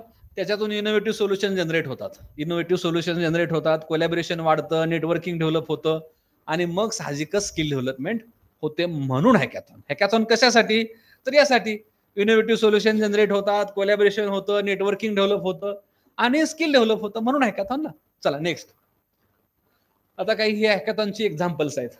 टेकक्रच, डिस्टरप्ट हॅकॅथॉन, नासा काही हॅकॅथॉन घेत राहतं, आपलं बंगलोरचं IISc पण काय हॅकॅथॉन घेतं. अशा खूप साऱ्या मोठमोठ्या एजन्सीज, IITs, आयसर, IIM सातत्याने हॅकॅथॉन घेत राहतात. पण आपण हे हॅकॅथॉन घेतलं पाहिजे. आपण सातत्याने हॅकॅथॉन घेतलं पाहिजे. आमच्या शिंदे सरांनी खूप छान हॅकॅथॉन कोरोनाच्या काळामध्ये ऑनलाईन घेतलेली होती.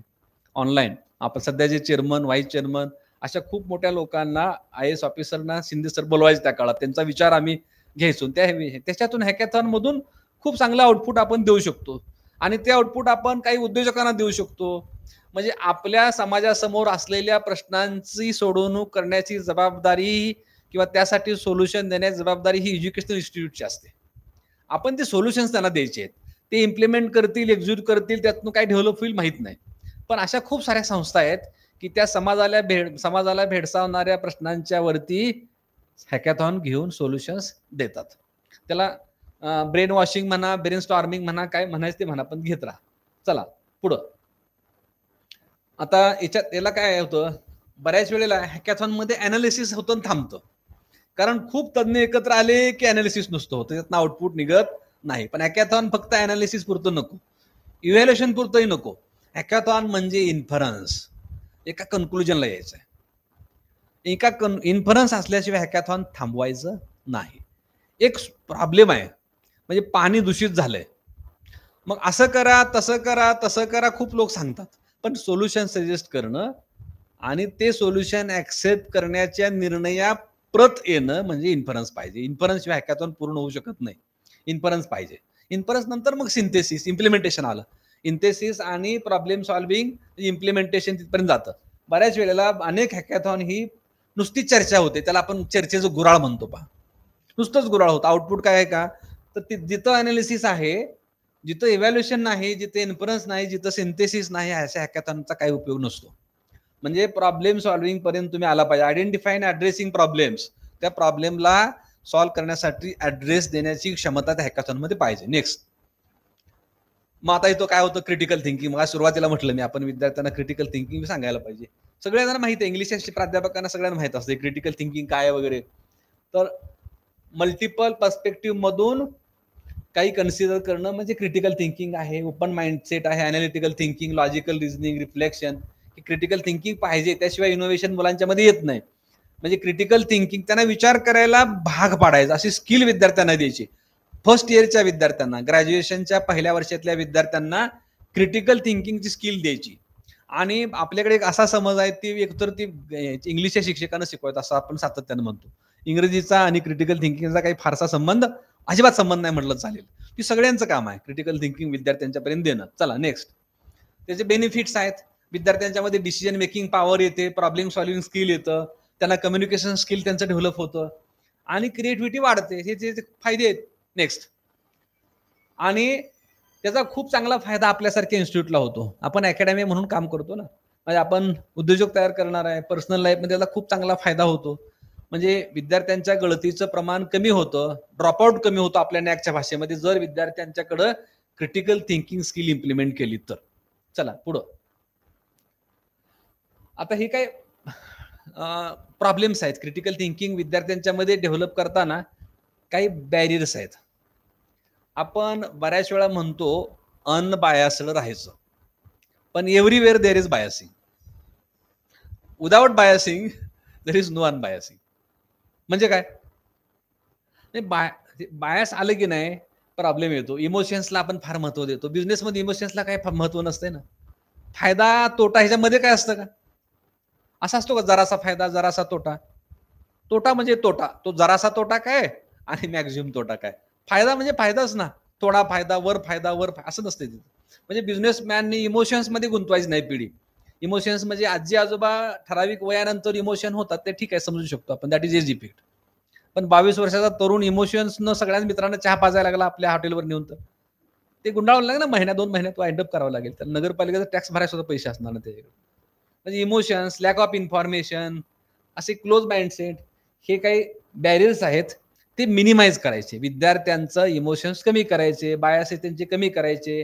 जे लॅक ऑफ इन्फॉर्मेशन आहे ते लॅक शब्द काढून टाकायचा. They have to find the information, informative बनवायचं त्यांना. Close mindset. चला नेक्स्ट. एक प्रॉब्लेम सॉल्व्हिंग, हे ते सेपरेट वर्कशॉप असतं. कधी जर आमचे शिंदे सर किंवा डोके सर येऊन घेतील, हे सेपरेट वर्कशॉप्स असतात. त्याचे concept of problem solving skill. Next sir. Benefits आहेत काही त्याचे.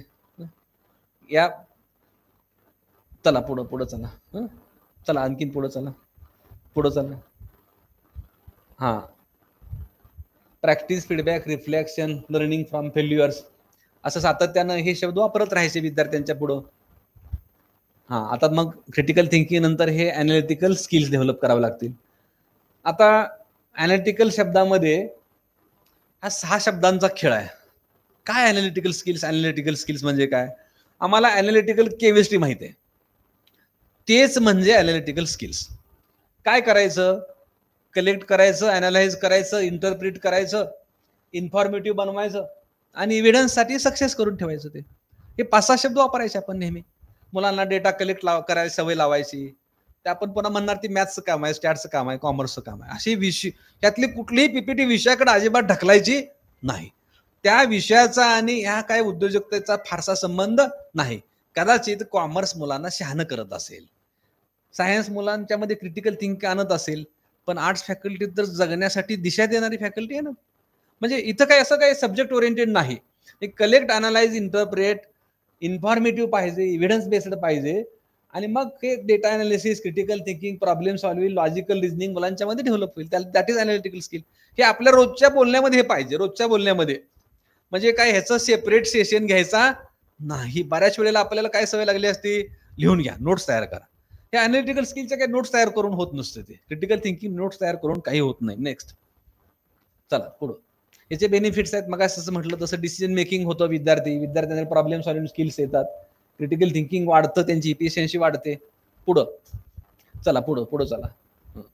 आता बघा आणखीन मगाशी म्हटलं मॉडेल म्हणतो का नाही मी, एक डेमो मॉडेल. मुलांना डेमो मॉडेल करायची सवय लावायची. डेमो म्हणजे काय? डेमोच ना, ते वर्किंग मॉडेल असणार नाही. BSc first year, BCom first year, BA first इयरच्या विद्यार्थ्यांचं विज्ञान प्रदर्शन घ्यायचं. मी काय म्हटलं? तुम्ही म्हणाल की अरे ते बीएच्या आणि बीकॉमच्या विज्ञान प्रदर्शनाचे काय संबंध आहे? खरं तर त्या बीएच्या आणि बीकॉमच्या विद्यार्थ्यांच्या मध्ये खूप इनोव्हेशन्स आहेत. ते 10वी पर्यंत शाळेत होते ना एकाच वर्गात. आता कुठं 2 वर्ष वेगवेगळ्या वर्गात बसल्यामुळे त्यांचं क्रिटिकल थिंकिंग कमी झालं का? अजिबात नाही. कारण का? इथं विद्यार्थी डेमो मॉडेल तयार करून आणतील. डेमो मॉडेल त्यांना तयार करून आणू द्या. त्या मॉडेल मधलं इनोव्हेटिव्ह मॉडेल तुम्ही शोधा. चला एवढंच याच्या बाबतीत मला सांगायचं. Demo model. चला पुढं. आणखीन कसलं मॉडेल? त्याचे बेनिफिट्स खूप आहेत. चला पुढं पुढचं एक मॉडेल बघू आपण, डेमो मॉडेल. पुढं हा, मग physical demo model, digital demo model, virtual demo model, minimum viable product. आता हे विद्यार्थ्यांना सगळं माहिती आहे. विद्यार्थी तुमच्या त्यांच्या लॅपटॉपवरती मोबाईलवरती काही मॉडेल करून आणतील, ती तुम्ही बघायची. तुम्ही मॉडेल म्हणलं की आपल्या शिक्षक डोक्यात एक बसले, पुठ्ठा घे, कागद घे, पेन घे, काय तर एकाला चिटकव आणि मग मॉडेल करून आण. असलं मॉडेल अजिबात करायला विद्यार्थ्यांना आता वेळ नाही. ते कसलं पण मॉडेल करून आणू त्याने, ते मॉडेल आपण बघायचं.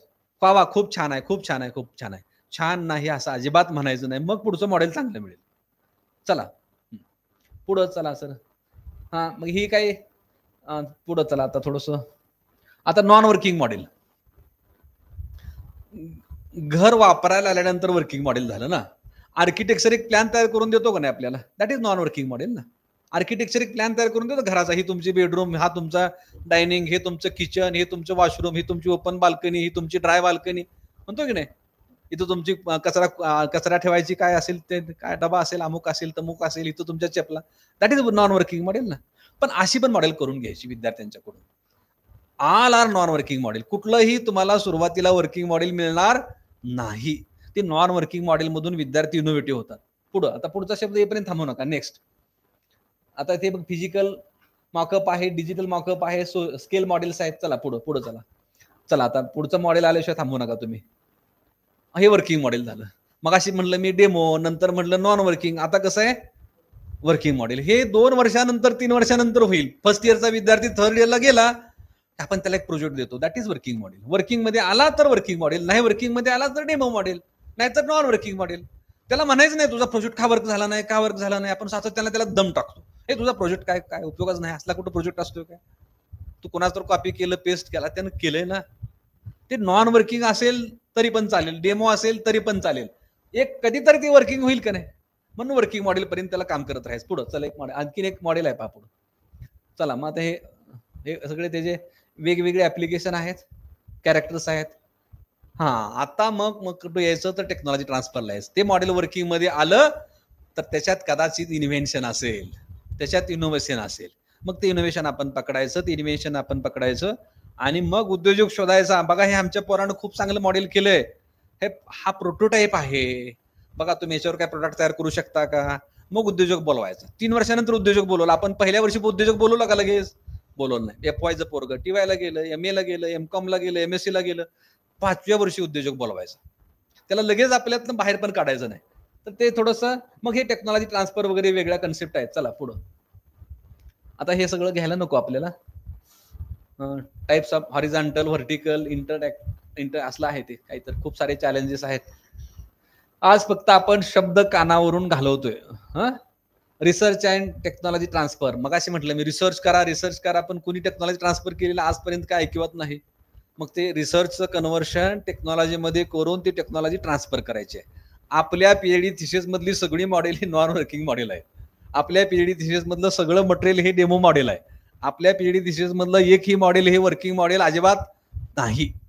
मी माझ्याकडे 15 पोरं PhD झाल्यानंतर जर म्हणत असेल तर तुम्ही ऍक्सेप्ट करत असाल, करायचं. Everything is demo. आपण एकही वर्किंग मध्ये काय आणलेलं नाही. मग ते कशी टेक्नॉलॉजी ट्रान्सफर होणार. रिसर्च पाहिजे कसा, टेक्नॉलॉजी ट्रान्सफर सारखा पाहिजे. चला पुढं. बेनिफिट्स ऑफ रिसर्चर आहेत खूप चांगले. पुढं चला. हा चला. हा, आता मग हे कॉलेजमध्ये काय पाहिजे, आता टेक्नॉलॉजी ट्रान्सफर ऑफिस पाहिजे, TTO पाहिजे कॉलेजमध्ये. प्रत्येक इन्स्टिट्यूशन मध्ये टेक्नॉलॉजी ट्रान्सफर ऑफिस पाहिजे. म्हणजे विद्यार्थ्यांची वर्किंग मॉडेल घ्यायची, टेक्नॉलॉजी आहे का बघायचं. नॉन वर्किंग घ्यायची, टेक्नॉलॉजी आहे का बघायचं. डेमो घ्यायची, टेक्नॉलॉजी आहे का बघायचं. नसेल तर जिथं जिथं टेक्नॉलॉजी इम्प्लिमेंट करता येते, इनोव्हेशन इम्प्लिमेंट करता येतात, ती इम्प्लिमेंट करायची आणि त्या ऑफिसच्या माध्यमातून टेक्नॉलॉजी ट्रान्सफर करायचा प्रयत्न करायचा. चला, इथं मग आपला रोल आहे एज्युकेशन सिस्टीम मध्ये. पुढं आज पुन्हा मी म्हणतोय की आज फक्त आपण शब्द ऐकणार आहे वेगवेगळे. हा, आताच मागे जरा चला, मागे एक चला.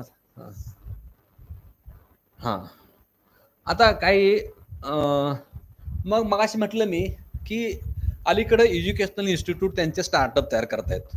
आता 2 मिनिटात संपवतो मी. बायजू हे एक स्टार्टअप आहे, वेदांतो हे स्टार्टअप आहे, वाला एक स्टार्टअप आहे, क्लास प्लस स्टार्टअप आहे, लीड स्कूल स्टार्टअप आहे, अन अकॅडमिक स्टार्टअप आहे, टेक मिंट एक स्टार्टअप आहे. आपलं स्वतःचं स्टार्टअप कधी, हे आपण सगळ्यांची उदाहरणं झाली, पण आपलं काय रेजचं स्टार्टअप, SM जोशीचं स्टार्टअप, YC स्टार्टअप, अशी आपली कधी स्टार्टअप होणार की नाही, तर ही एक्झाम्पल आहेत आपली स्टार्टअपची. अशी आपली इंडियन टेक अशी काही स्टार्टअप्स आहेत. चला पुढं. किंवा ग्लोबल काही मॅजिक स्कूल आहे, ओपन कॅम्पस, विट्री नावाचं, sparks, VIP kit, guide education किंवा पातीफाय, असे खूप सारे स्टार्टअप्स आहेत. चला पुढं, आणखीन पुढं चला. मागे चला, एक न मागे या बघू. हां चला, आता इथं फक्त ज्या विद्यापीठांनी आणि इन्स्टिट्यूटनी काही टेक्नॉलॉजी ट्रान्सफर ऑफिस केलेले आहेत आणि जी HRD मिनिस्ट्रीनं, UGCनं, DSTनं, DBTनं गौरविलेली आहेत, त्यांचा सन्मान केलेला आहे, त्यांना काही अवॉर्ड्स दिलेले आहेत, अशा काही टेक्नॉलॉजी ट्रान्सफर ऑफिसेसची नावं मी सांगतो. IIT मद्रासला काही 3 स्टार स्टेटस मिळालेला आहे. IIT दिल्लीला 3 स्टार स्टेटस मिळालं. तुम्ही म्हणाल की सगळं IIT सांगताय काय? मग सुरुवातीला मी म्हटलं होतं, सायन्स, इंजिनिअरिंग आणि टेक्नॉलॉजी आयसोलेट असू शकत नाही. त्यामुळे ही काही university of Delhi, patent cell, technology transfer, मग यांना एक 3 स्टार वगैरे मिळालेलं आहे. आता प्रत्येक कॉलेजमध्ये IIC करायची आहे. आता आमच्याकडे आहे, तुमच्याकडे पण असेल. IIC म्हणजे institution innovation cell. Institution innovation cell हे HRDनं 2019 साली एक सर्क्युलर काढलेलं होतं. बहुतेक कॉलेजमध्ये रयतचे आहे. जिथं नसेल तिथं आता संधी असेल तर आपण एक IIC करायचं, ते 5 वर्ष आपण चालवायचं. मग त्याला गव्हर्नमेंट भविष्यकाळामध्ये फंडिंग देणार आहे म्हणे. आता आज तागायत काय दिलेलं ऐकलं नाही काही, पण ते गव्हर्नमेंटच्या फंडिंगच्या फारसं नादाला न लागता स्वतः फंड डेव्हलप करणं आणि स्वतः ते युटिलाइज करणं, डिस्ट्रीब्यूट करणं आणि उद्योजक घडवणं ही काळाची गरज आहे. चला, ही फक्त एक्झाम्पल्स तुम्हाला मी सांगितले. थँक्यू. आज फक्त शब्दांची ओळख, कुठलाही प्रश्न विचारायचा नाही, शंका विचारायची.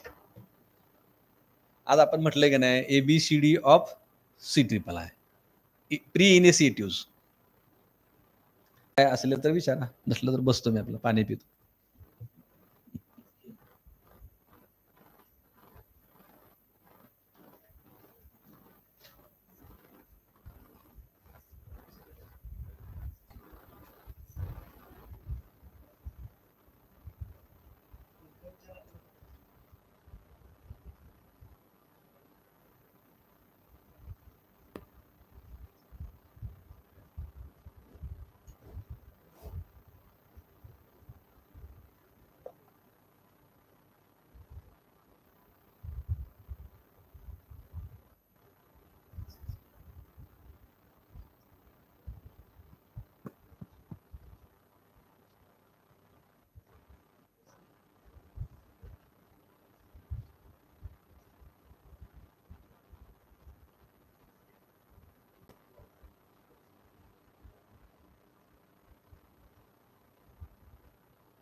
SM जोशी महाविद्यालय हडपसर आणि आपल्या महाविद्यालयाच्या परिसरामध्ये असलेलं CIII सेंटर, या सेंटरच्या माध्यमातून आपण आपल्या महाविद्यालयाच्या सर्व विभाग आणि विभाग प्रमुखांना, सर्व विषयांना कशा पद्धतीनं विद्यार्थ्यांच्या मध्ये नवीन गोष्टी करण्यासाठी, नवीन तंत्रज्ञान आपण याचा उपयोग करू शकतो, याबद्दल प्राचार्य BT जाधव सरांनी आपल्याला खूप चांगलं उद्बोधन केलेलं आहे. आणि निश्चितच आम्हाला देखील याची कल्पना नव्हती की आपण CIIIच्या माध्यमातून विद्यार्थ्यांमध्ये नाविन्यपूर्ण उपक्रम राबविण्यासाठी कशा पद्धतीनं याचा उपयोग करू शकतो.